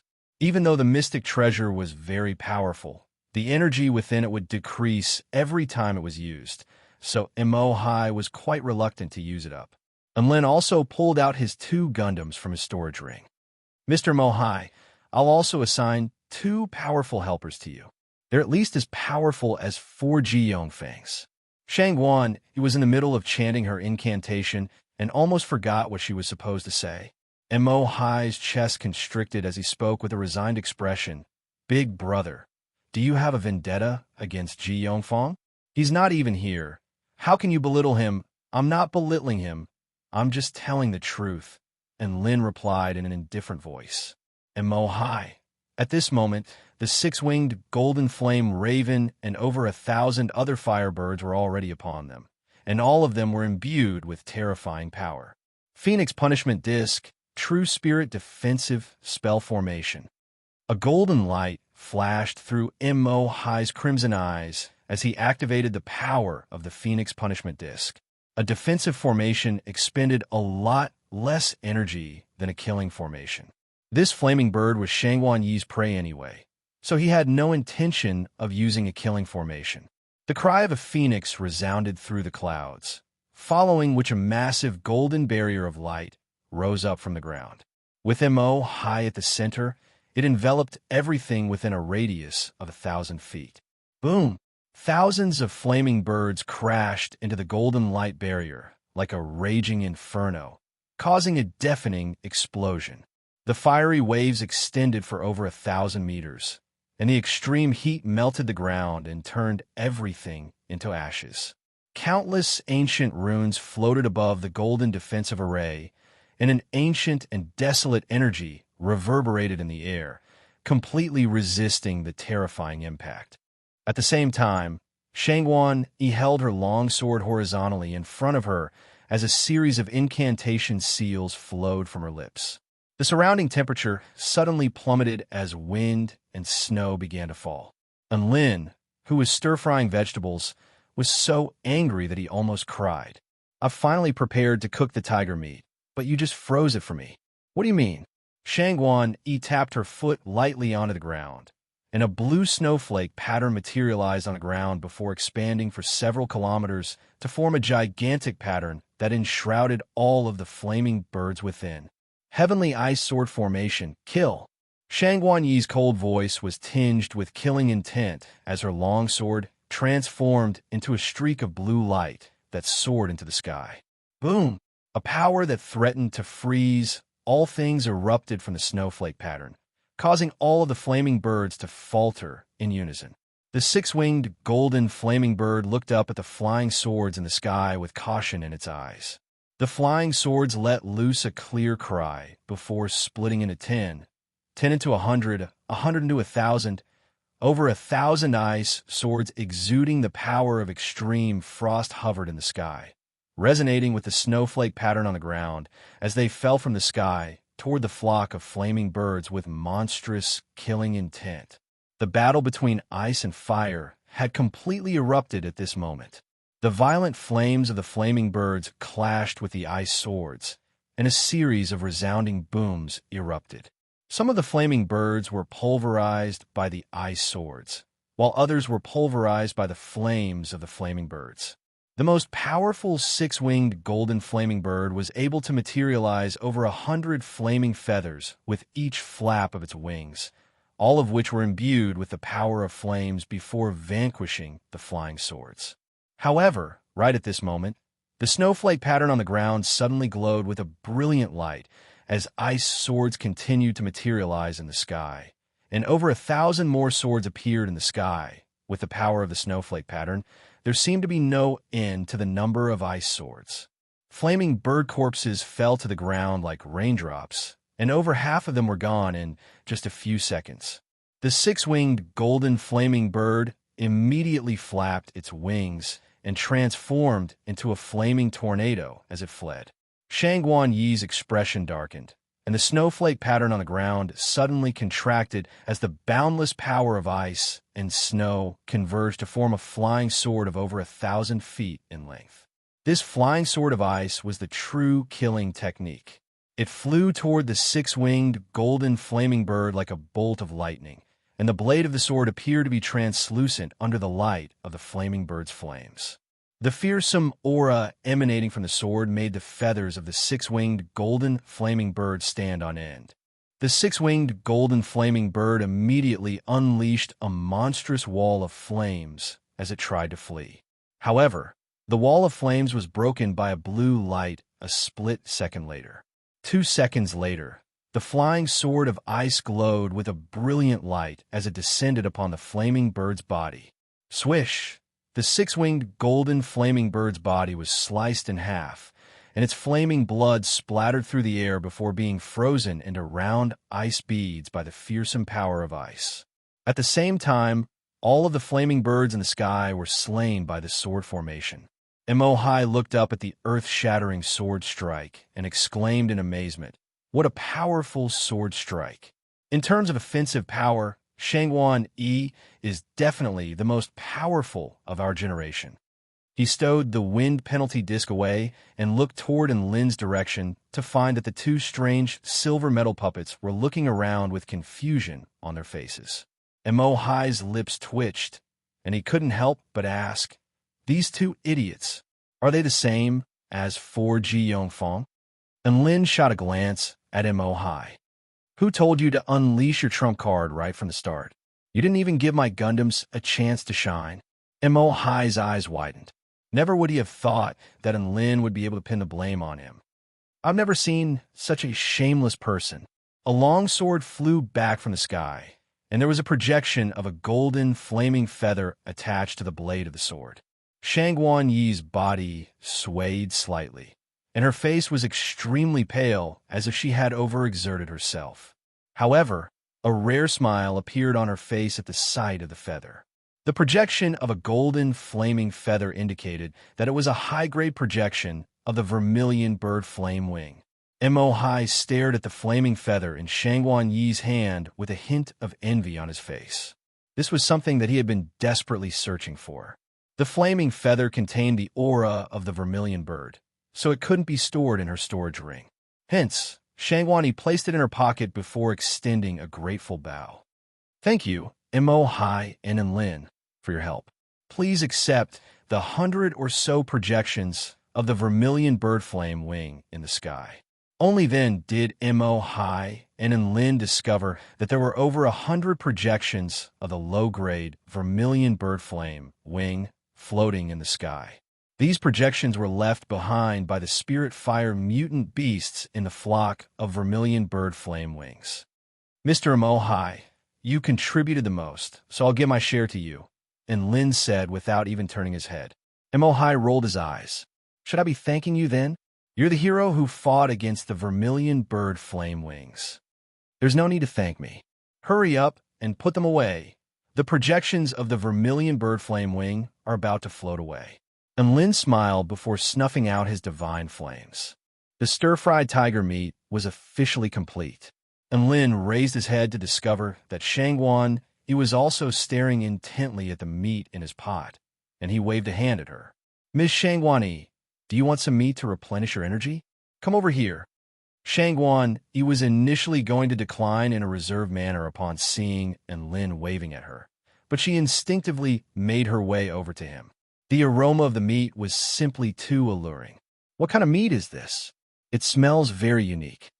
Shangguan Yi looked at the golden slices of meat in the pot with curiosity etched on her face. "It's the meat of the white flame tiger, but it's not because of the aroma. It's because of my cooking." And Lin's eyes lit up with a smile. "Would you like some, Shangguan Yi?" Shangguan Yi was initially going to decline in a reserved manner upon hearing this, but she nodded heavily instead. "Yes." A gratified smile appeared on Enlin's face. "There are about 300 slices of meat in this pot, and according to the market price of around 100,000 spirit stones per pot, each slice of meat should be worth around 300 spirit stones. How many slices would you like to eat, Miss Shangguan Yi?" Shangguan Yi's eyes widened in shock. And Mo Hai had just returned from collecting the flame wings, and he almost tripped over himself upon hearing this. "Holy F***CK. Ms. Enlin, 300 spirit stones per slice of meat? Are you a F***king robber? Do you want your 100 slices of meat or not? If you do, then shut up." Enlin glared at Mo Hai. Mo Hai shut his mouth, and he was as obedient as Dubai. At this moment, Shangguan Yi spoke with a smile. "All right, I'll buy 200 slices of meat." Enlin, Mo Hai. Chapter 414. Enlin was completely stunned upon hearing Shangguan Yi's words. This woman was so powerful. There were only 300 slices of meat in the frying pan, and Mo Hai had to buy 100 slices while she had to buy 200 slices. It looked like Enlin was going to F***king take the blame. "I'm sorry, I can only sell 100 slices of meat at most." Enlin spoke with a nonchalant expression. He was the boss anyway, so he could set any conditions he wanted. "All right, then give me 10 slices." Shangguan Yi replied. Enlin, Mo Hai. Enlin accepted the 3,000 spirit stones before handing over bowls and chopsticks to Shangguan Yi and Mo Hai, and the three of them began to eat around the frying pan. Shangguan Yi had only wanted to join in on the fun, but she almost had an orgasm after eating her first slice of meat. My God, how could there be such delicious meat in this world? And Mo Hai almost swallowed his own tongue. "Brother Enlin, I finally understand why you have to stir-fry the meat even if you don't have to do it yourself. You really can't let down such delicious food. I'll give you 10 more slices of meat for that." Enlin spoke with a buoyant smile. And Mo Hai's body trembled upon hearing this, and he immediately began to flatter Enlin with all his might. "Mr. Enlin, I'm not trying to be sarcastic here, but cooking is power, cooking is talent, and cooking is righteousness. And Mo Hai continued to babble, hoping that Enlin would reward him with a few more slices of meat. Shangguan Yi's face was filled with remorse after eating her 10 slices of meat. Why didn't I buy more? Why was I so stupid? What was I doing? Shangguan Yi finally couldn't help but ask in a quiet voice, Mr. Enlin, I want to buy more. Can I take back my words? Enlin raised his head to look at Shangguan Yi. She had always been referred to as an icy beauty by the disciples of the Vermilion Bird sect, but there was a hint of shyness and yearning on her face. He thought about it for a moment and decided that this was a long-term investment. Sister Shangguan Yi, I'm a member of the Vermilion Bird sect, so I'll give you another 90 slices of meat for free. We'll each get 100 slices of meat, and that's what I call sharing. Shangguan Yi was completely dazed for a few seconds before her eyes flashed with gratitude, as if she had been struck by an immense sense of bliss. Mr. Enlin, thank you so much. You're such a good person. Enlin, Mo Hai blinked and said, That's not right. Aren't there only 300 slices of meat in the pot? I got 10 extra slices, so I have a total of 110 slices. Doesn't that mean fellow Taoist Enlin only has 90 slices? Enlin came to his senses and nodded. Fellow cultivator Mo Hai is right. Then I will deduct 10 pieces of meat from you. That way it will be fair. PFFF. Mo Hai threw up a mouthful of blood. He really wanted to slap his own mouth. F***CK. What the F***CK was he trying to suck up to just then? It was all a dog's fault. Shangguan Yi was also amused by this, and she covered her mouth with her hand as she giggled. The three of them finished all of the white tiger meat in the pot before sitting down on the grass. Sister Shangguan Yi, seeing as you've already found the projection of the high-grade Vermilion Bird Flame Wing and can activate the red spatial teleportation badge to return to the Vermilion Bird sect. Why are you still here? Mo Hai asked. It's all thanks to your help that I was able to kill that heavenly fire mutant beast. Otherwise, I wouldn't have had a chance to kill that firebird. Now, let me repay you. Shangguan Yi spoke with a calm expression and a firm voice. But the Vermilion Bird Trial Grounds are too dangerous. There's no need for you to take this risk. Mo Hai was a little hesitant. Mo Hai, you don't need to say anything else. I've already made my decision, Shangguan Yi said with an extremely serious expression. Enlin was a little perplexed as he looked at the two of them. Wasn't a good thing to have a powerful ally. Why was Mo Hai trying to push her away? Right at this moment, he suddenly received a voice transmission. Mr. Enlin, you have to say something as well. Can you persuade Sister Shangguan Yi to leave? Enlin blinked before transmitting his voice in reply. Why would I want to persuade her to leave? It's great to have a powerful ally, and she's a beautiful woman as well. You'll be destined to be alone for the rest of your life if you do this. Destined to be alone, my A***S. If she continues to follow us in the perilous Vermilion Bird Trial Grounds, we'll all be screwed. Mo Hai's enraged voice sounded. You don't know her reputation, but her halo of bad luck is renowned throughout the Vermilion Bird sect, and she often encounters bad luck. Not only does she bring bad luck to herself, she brings bad luck to others as well. Do you think a flock of over 1,000 firebirds is a common occurrence? It's all because of her bad luck. Enlin's expression faltered slightly upon hearing this, and he was starting to sympathize with Shangguan Yi. He transmitted his voice to Mo Hai in a meaningful and heartfelt manner. Mr. Mo Hai, I'm not trying to criticize you, but as disciples of the Vermilion Bird sect, you should love one another instead of discriminating against one another. Sister Shangguan Yi is so pitiful. She's trying to help you, but you're trying to drive her away. Doesn't your conscience hurt? Halo of bad luck? You're just a F***king superstitious person. Have you ever seen such a beautiful jinx? Mo Hai, you'll regret this. Enlin rolled his eyes and couldn't be bothered to respond. Right at this moment, Mo Hai and Shangguan Yi's expressions both shifted.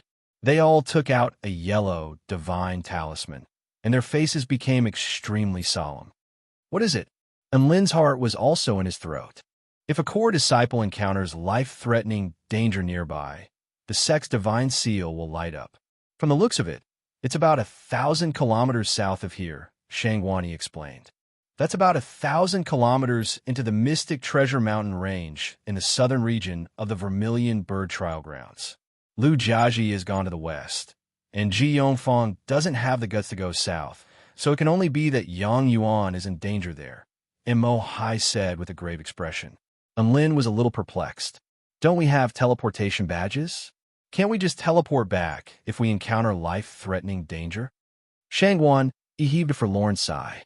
Brother Yang Yuan might have entered a mystic realm that's completely isolated from the outside world, or he might have encountered an enemy who knows how to use spatial techniques. All three of them fell silent at the end. Life and death in the Vermilion Bird Trial Grounds were determined by fate. However, they didn't want to abandon a fellow disciple, so they had to make a difficult decision whether or not it was worth it to risk their lives to save him. The southern region of the Vermilion Bird Trial Grounds had a mortality rate of over 90%. Even Yang Yuan, who was at the soul formation pinnacle stage, had encountered life-threatening danger there, so it was clear just how perilous that place was. A fierce expression appeared on Yang Yuan's face. I can't just sit back and do nothing when Brother Yang Yuan is in danger. I want to see just how dangerous the southern region of the Vermilion Bird Trial Grounds is. I'll go too, Shangwani chimed in, and Lin nodded without hesitation. I'll go with you. I'm a #1 in-name disciple of the Vermilion Bird sect after all, so I can't embarrass myself. The three of them smiled at one another before rising into the sky and flying toward the southern region of the Vermilion Bird Trial Grounds.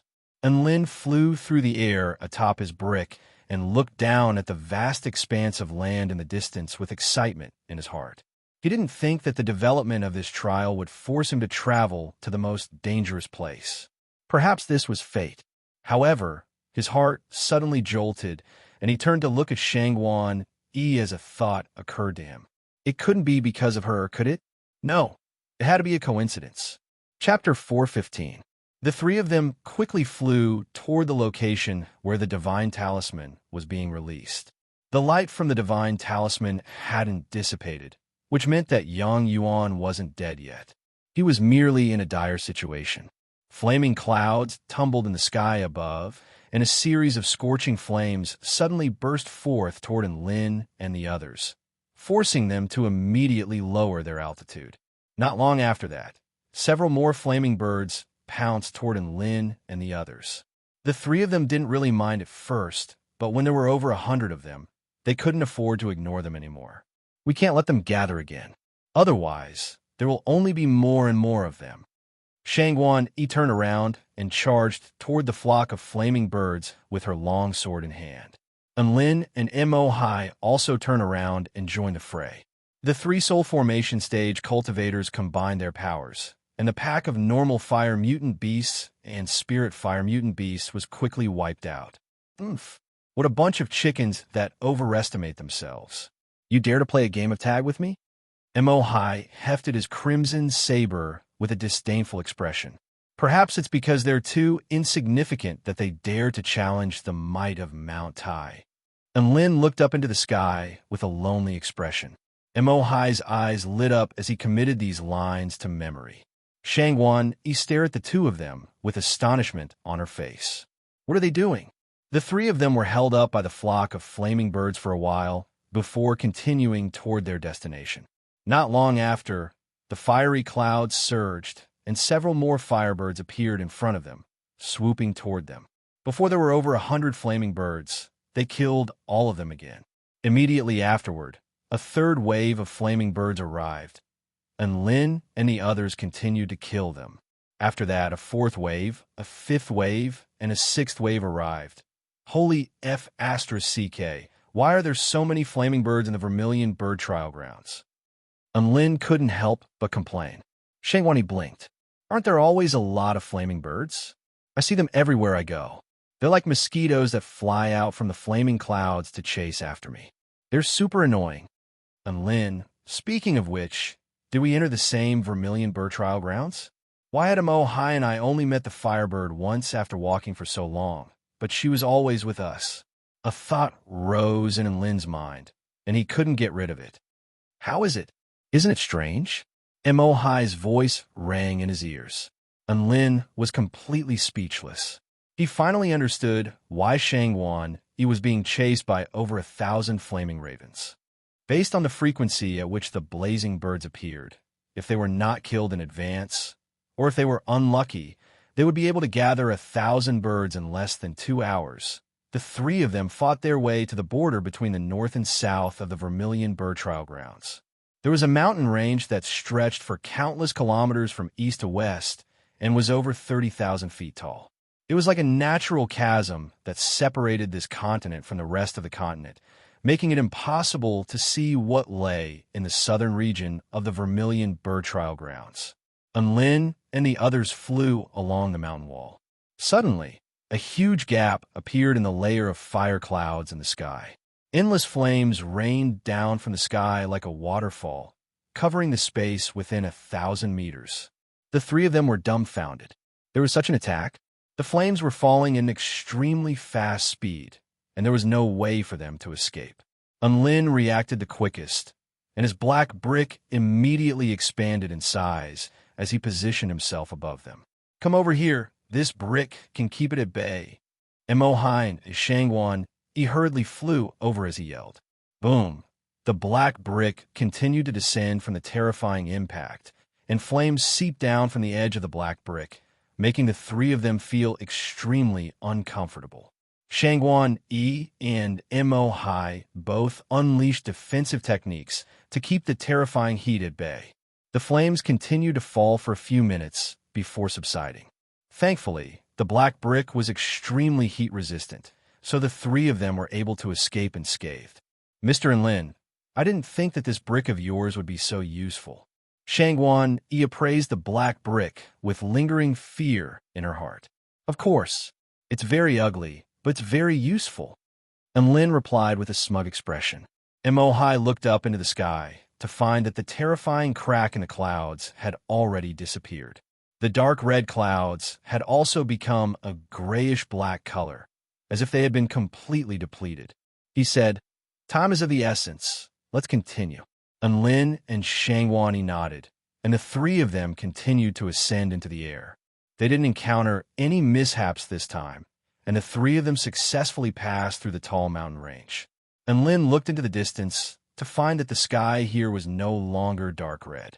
Instead, it was a murky gray color, and he couldn't see how high up they were, nor could he tell what was above them. The ground below them was a vast expanse of white mountain ranges with no end in sight.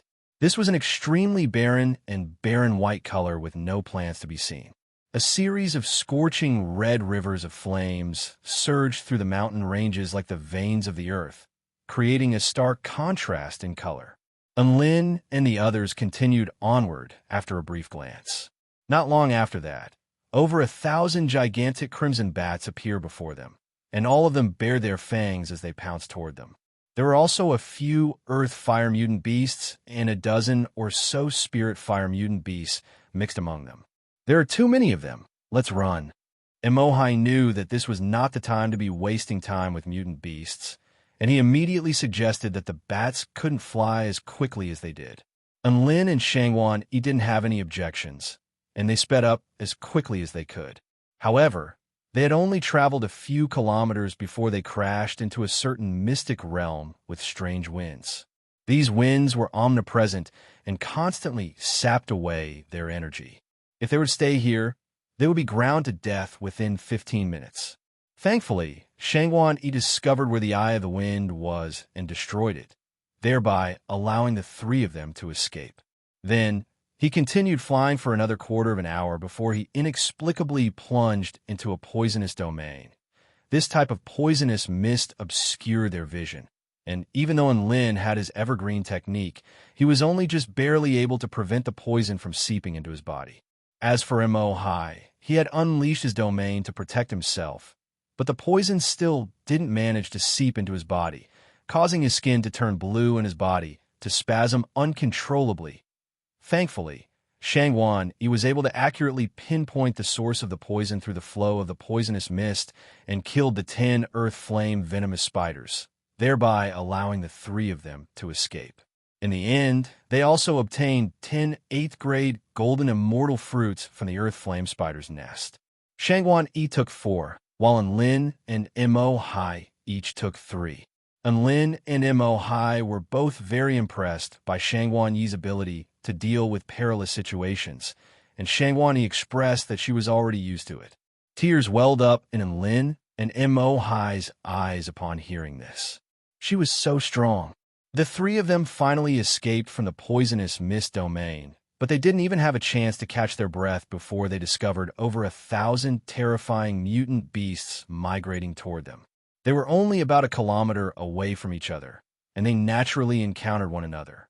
3 extremely powerful heavenly fire mutant beasts flew through the air, and behind them were a dozen or so earth fire mutant beasts, over 100 spirit fire mutant beasts, and over 1,000 normal fire mutant beasts. All of them stopped in their tracks before turning to Enlin and the others with confusion and elation on their faces. Mo Hai slapped his forehead and looked at Enlin with a resigned expression. Enlin swallowed. What the F***CK? What a coincidence. Chapter 416. 3 heavenly fire mutant beasts, 1 for each of us. Shangguan Yi drew her sword and stood expressionlessly in front of the 3 of them. Enlin nodded. Mo Hai, and I don't have a high-grade projection of the vermilion bird flame wing yet, but we're in luck this time. You call that luck? Mo Hai's face convulsed slightly, and he was extremely impressed by Enlin's eloquence. The 3 heavenly fire mutant beasts in front of Enlin and the others weren't very large, only around 10 feet in size, but their auras were suffocatingly powerful. There was a humanoid tiger with a pair of flaming wings and a black club in its hand, a 6-winged flame bird with blue flames all over its body, and a humanoid wolf with white scales all over its body. The heavenly fire mutant beasts were in no hurry to attack Enlin and the others. Instead, they began to converse with one another with disdainful expressions on their faces. The humanoid tiger chuckled coldly. Chirp, chirp, chirp, chirp, chirp, chirp, chirp, chirp. The humanoid flame bird shook its head. Chirp, chirp, chirp, chirp, chirp, chirp. The humanoid wolf roared with killing intent. How? Holy F***CK. How could you tolerate that? Mo Hai glowered at them with rage in his eyes. Shangguan Yi and Enlin turned to Mo Hai with shock on their faces. You can understand what they're saying? Mo Hai gritted his teeth. Do we even need to? We can tell from their expressions that they're mocking us. Shangguan Yi and Enlin, ding dong. The system suddenly chimed again. Enlin's heart jolted, and he hurriedly opened the system in his mind to find a line of text. Detected that the host is in contact with the ancient man language. If the host squeals like a pig at least 70 decibels, the ancient man language inheritance will be obtained.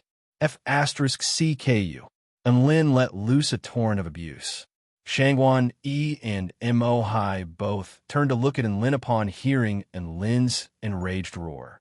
Enlin forced himself to calm down as he turned to look at the 3 heavenly fire mutant beasts. To squeal or not to squeal? Was knowledge more important or pride? As someone who loved to learn, he had no choice at all. Oomph. Enlin mimicked the squeaks of a pig in his memory and began to squeak loudly. Mo Hai and Shangguan both stared at Enlin with bewilderment in their eyes. Mo Hai even dug his ears, as if he had misheard. Even the 3 heavenly fire exotic beasts fell silent and turned to look at Enlin. Enlin was so ashamed that his face turned red.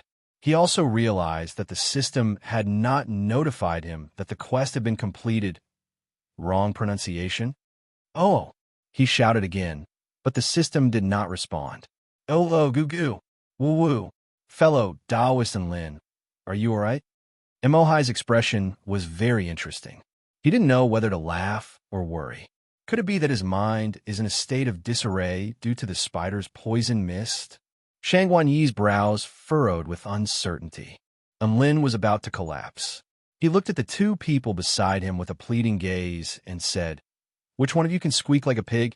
Can you teach me? Mo Hai, Shangguan, Mo Hai looked at Enlin with a sympathetic expression.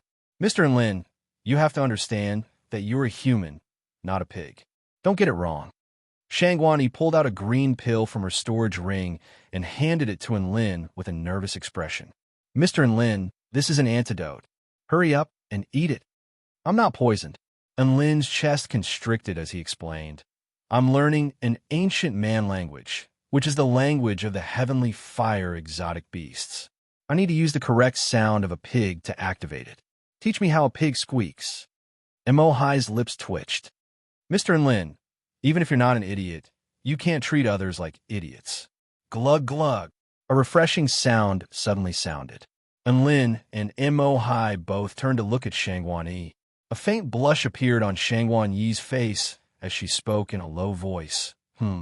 The sound of a pig squeaking. She had initially wanted to reject Enlin's request in a reserved manner, but she felt like Enlin wasn't joking, so she couldn't help but cooperate. Thank you. Enlin turned to Shangguan Yi with a grateful expression. Glug glug. Enlin roared like a wild boar. His roar was extremely intimidating. Not only was Emohai astonished, but the three heavenly fire exotic beasts were also astonished. The humanoid tiger exclaimed in shock. Is this human a stupid C***? And Lin flared up with rage upon hearing this. You're a stupid C***. Your whole family is a stupid C***. Shangguani blinked her bright eyes. You're cursing at the mutant beasts? And Lin finally came to his senses. He could already understand the humanoid tiger's language. However, he had used the Tai Chu language instead of the ancient man language, so the three mutant beasts didn't notice. A chill ran down the humanoid wolf's spine. The human seems to be cursing at us. Let's just kill them all. The flaming bird shook its head. No, the divine leader finally managed to capture a powerful being from the outside world and is preparing to sacrifice it to the demonic moon. If he fails, we still have a backup, so it's better to capture him alive. The humanoid tiger sighed in resignation. Then let's vote. The humanoid wolf immediately replied. I'll kill them all and eat them. After all, it's very difficult for our flame powers to progress any further. Eating them might be able to help us break through our bottlenecks. So who cares about the divine leader? The flaming bird glared at the humanoid wolf coldly. Watch your mouth. I'll capture him alive for the divine leader. The humanoid tiger hesitated. I forfeit. The humanoid wolf, humanoid tiger, and flaming bird heaved a collective sigh. Sigh. We're back to square one. And Lin, so this was what the three heavenly fire exotic beasts have been talking about? And they were voting in an infinite loop? My God, they're the stupid C***. And Lin transmitted his voice to Emohai and Shangguan. I know what they're talking about now. From their conversation, we can deduce that a mutant beast referred to as the divine leader captured Yang Yuan. They're actually in cahoots with the mutant beast that put Yang Yuan in danger. We'll keep the humanoid wolf alive and kill all the others. The humanoid wolf isn't very loyal to the divine leader, so we can interrogate them for information. Shangguan Yi's eyes lit up upon hearing this, and she looked at Enlin with a hint of admiration in her eyes. Emohai was completely dumbstruck as he stared at Enlin with a blank expression. Was imitating a pig really a way to activate the ancient man language? Was there something wrong with this world? My Gundams will take care of the minions. I'll be responsible for capturing the humanoid wolf alive, and the two of you will each be responsible for one heavenly fire exotic beast. Is that all right? Enlin continued to transmit his voice. Shangguan, he turned to Enlin with concern on her face. Is it really all right for you to capture it alive? Capturing a mutant beast alive was even more difficult than killing it.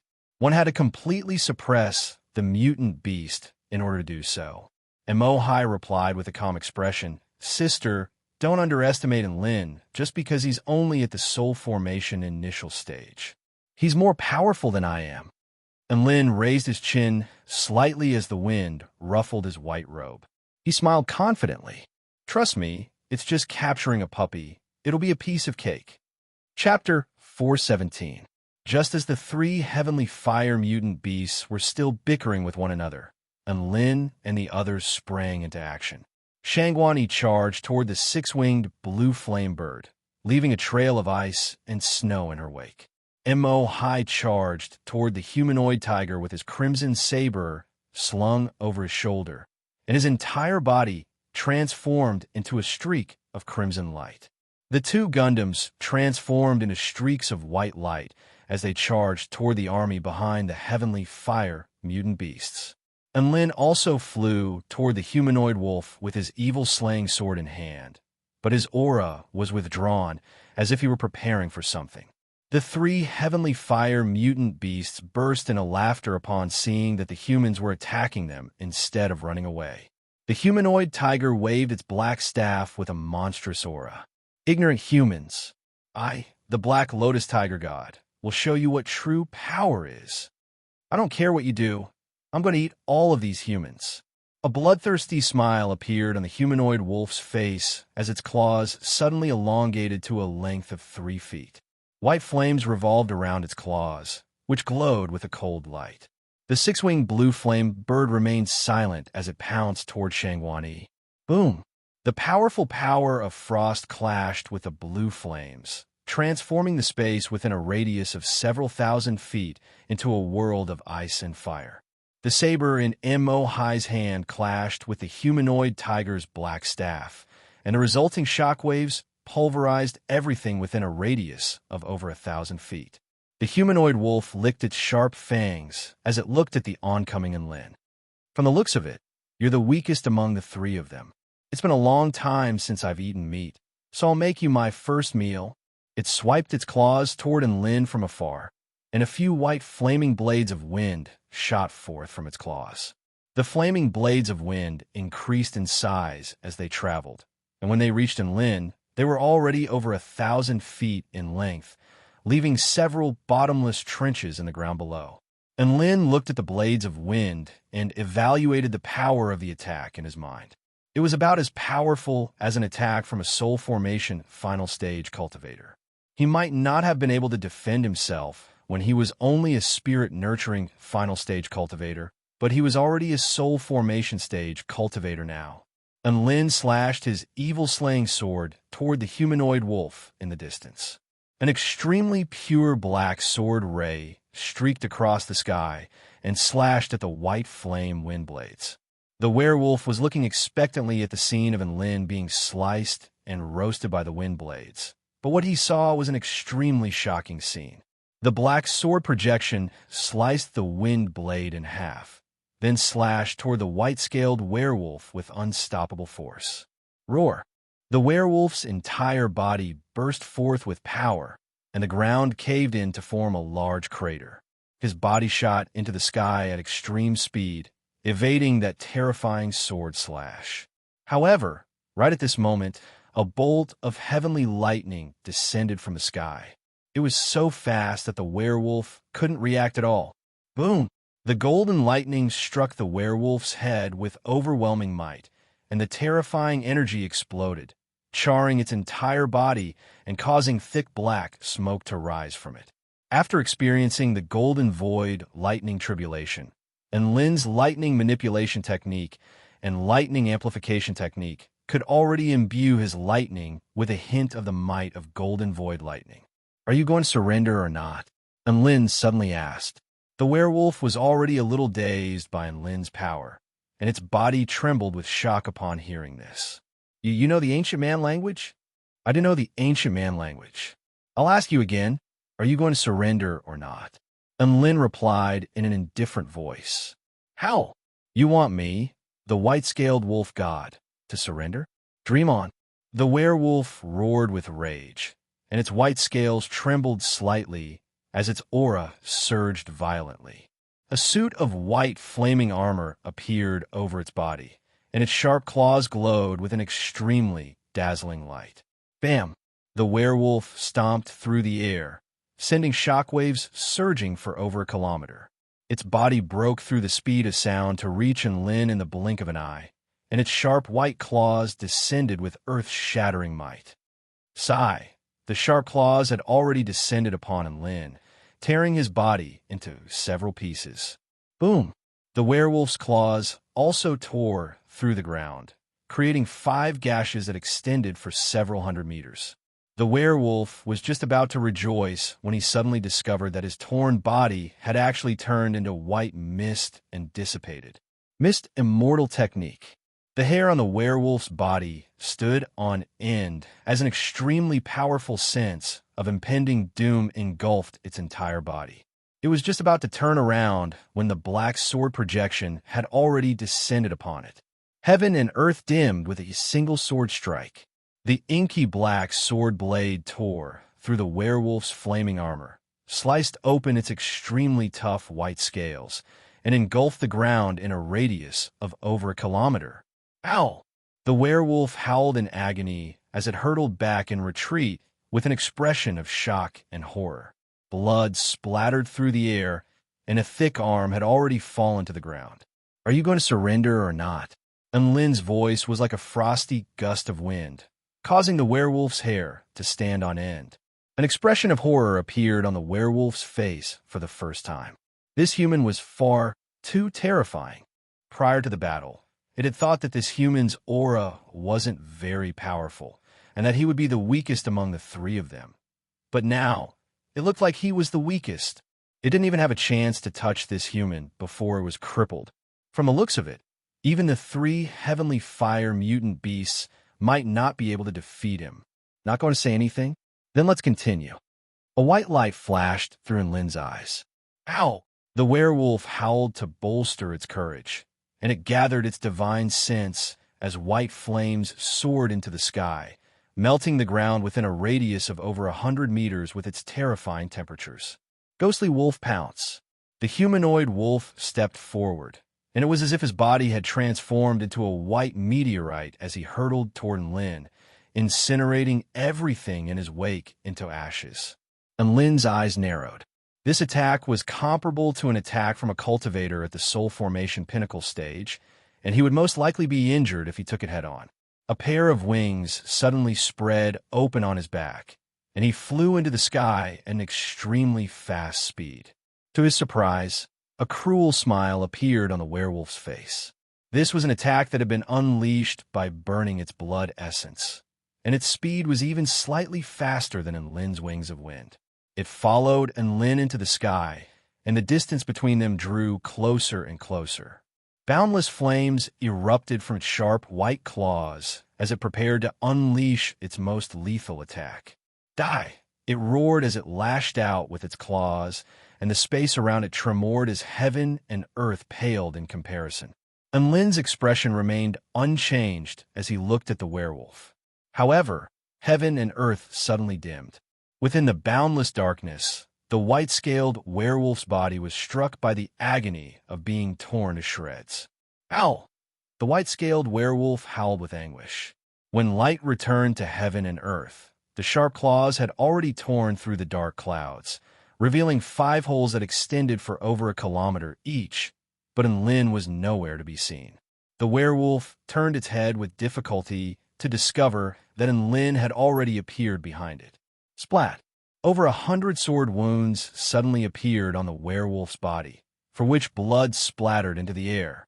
Its body crashed powerlessly into the ground, creating a massive crater. Lin's white robe danced in the wind as he landed gracefully in front of the werewolf, and he looked down at the werewolf with a cold expression. "Do you surrender or not?" He asked the same question again. His voice was like a frosty gale, causing the werewolf's body to tremble uncontrollably. The werewolf was truly terrified. This man's power was far too terrifying, and it was not something it could handle. Up until this point, this man's attacks had not been repeated at all. He was King abusing a dog. The werewolf stared at Lin in shock and horror. It had a feeling that if it continued to refuse to surrender, it would most likely die. And Lin looked at the werewolf, and a golden light suddenly flashed through his eyes as boundless divine might erupted from his body. The humanoid wolf looked at Lin as if he were looking at a peerlessly powerful being who could engulf heaven and earth. The only thing it could do was submit. Divine might technique. This was the final straw that broke the werewolf's back and destroyed its will. "Please don't kill me. I'm willing to surrender." The werewolf trembled as it bowed its head. There was no longer any killing intent on its face, only an expression of uncontrollable reverence. A satisfied smile appeared on Lin's face. The werewolf's attempt to devour humans to increase its power and its disrespect toward the divine leader indicated that it was extremely selfish and fearful of death. This type of creature would definitely compromise with powerful beings in order to survive, so it was the easiest to capture and subdue. And Lin continued, "Then, let's sign the slave contract."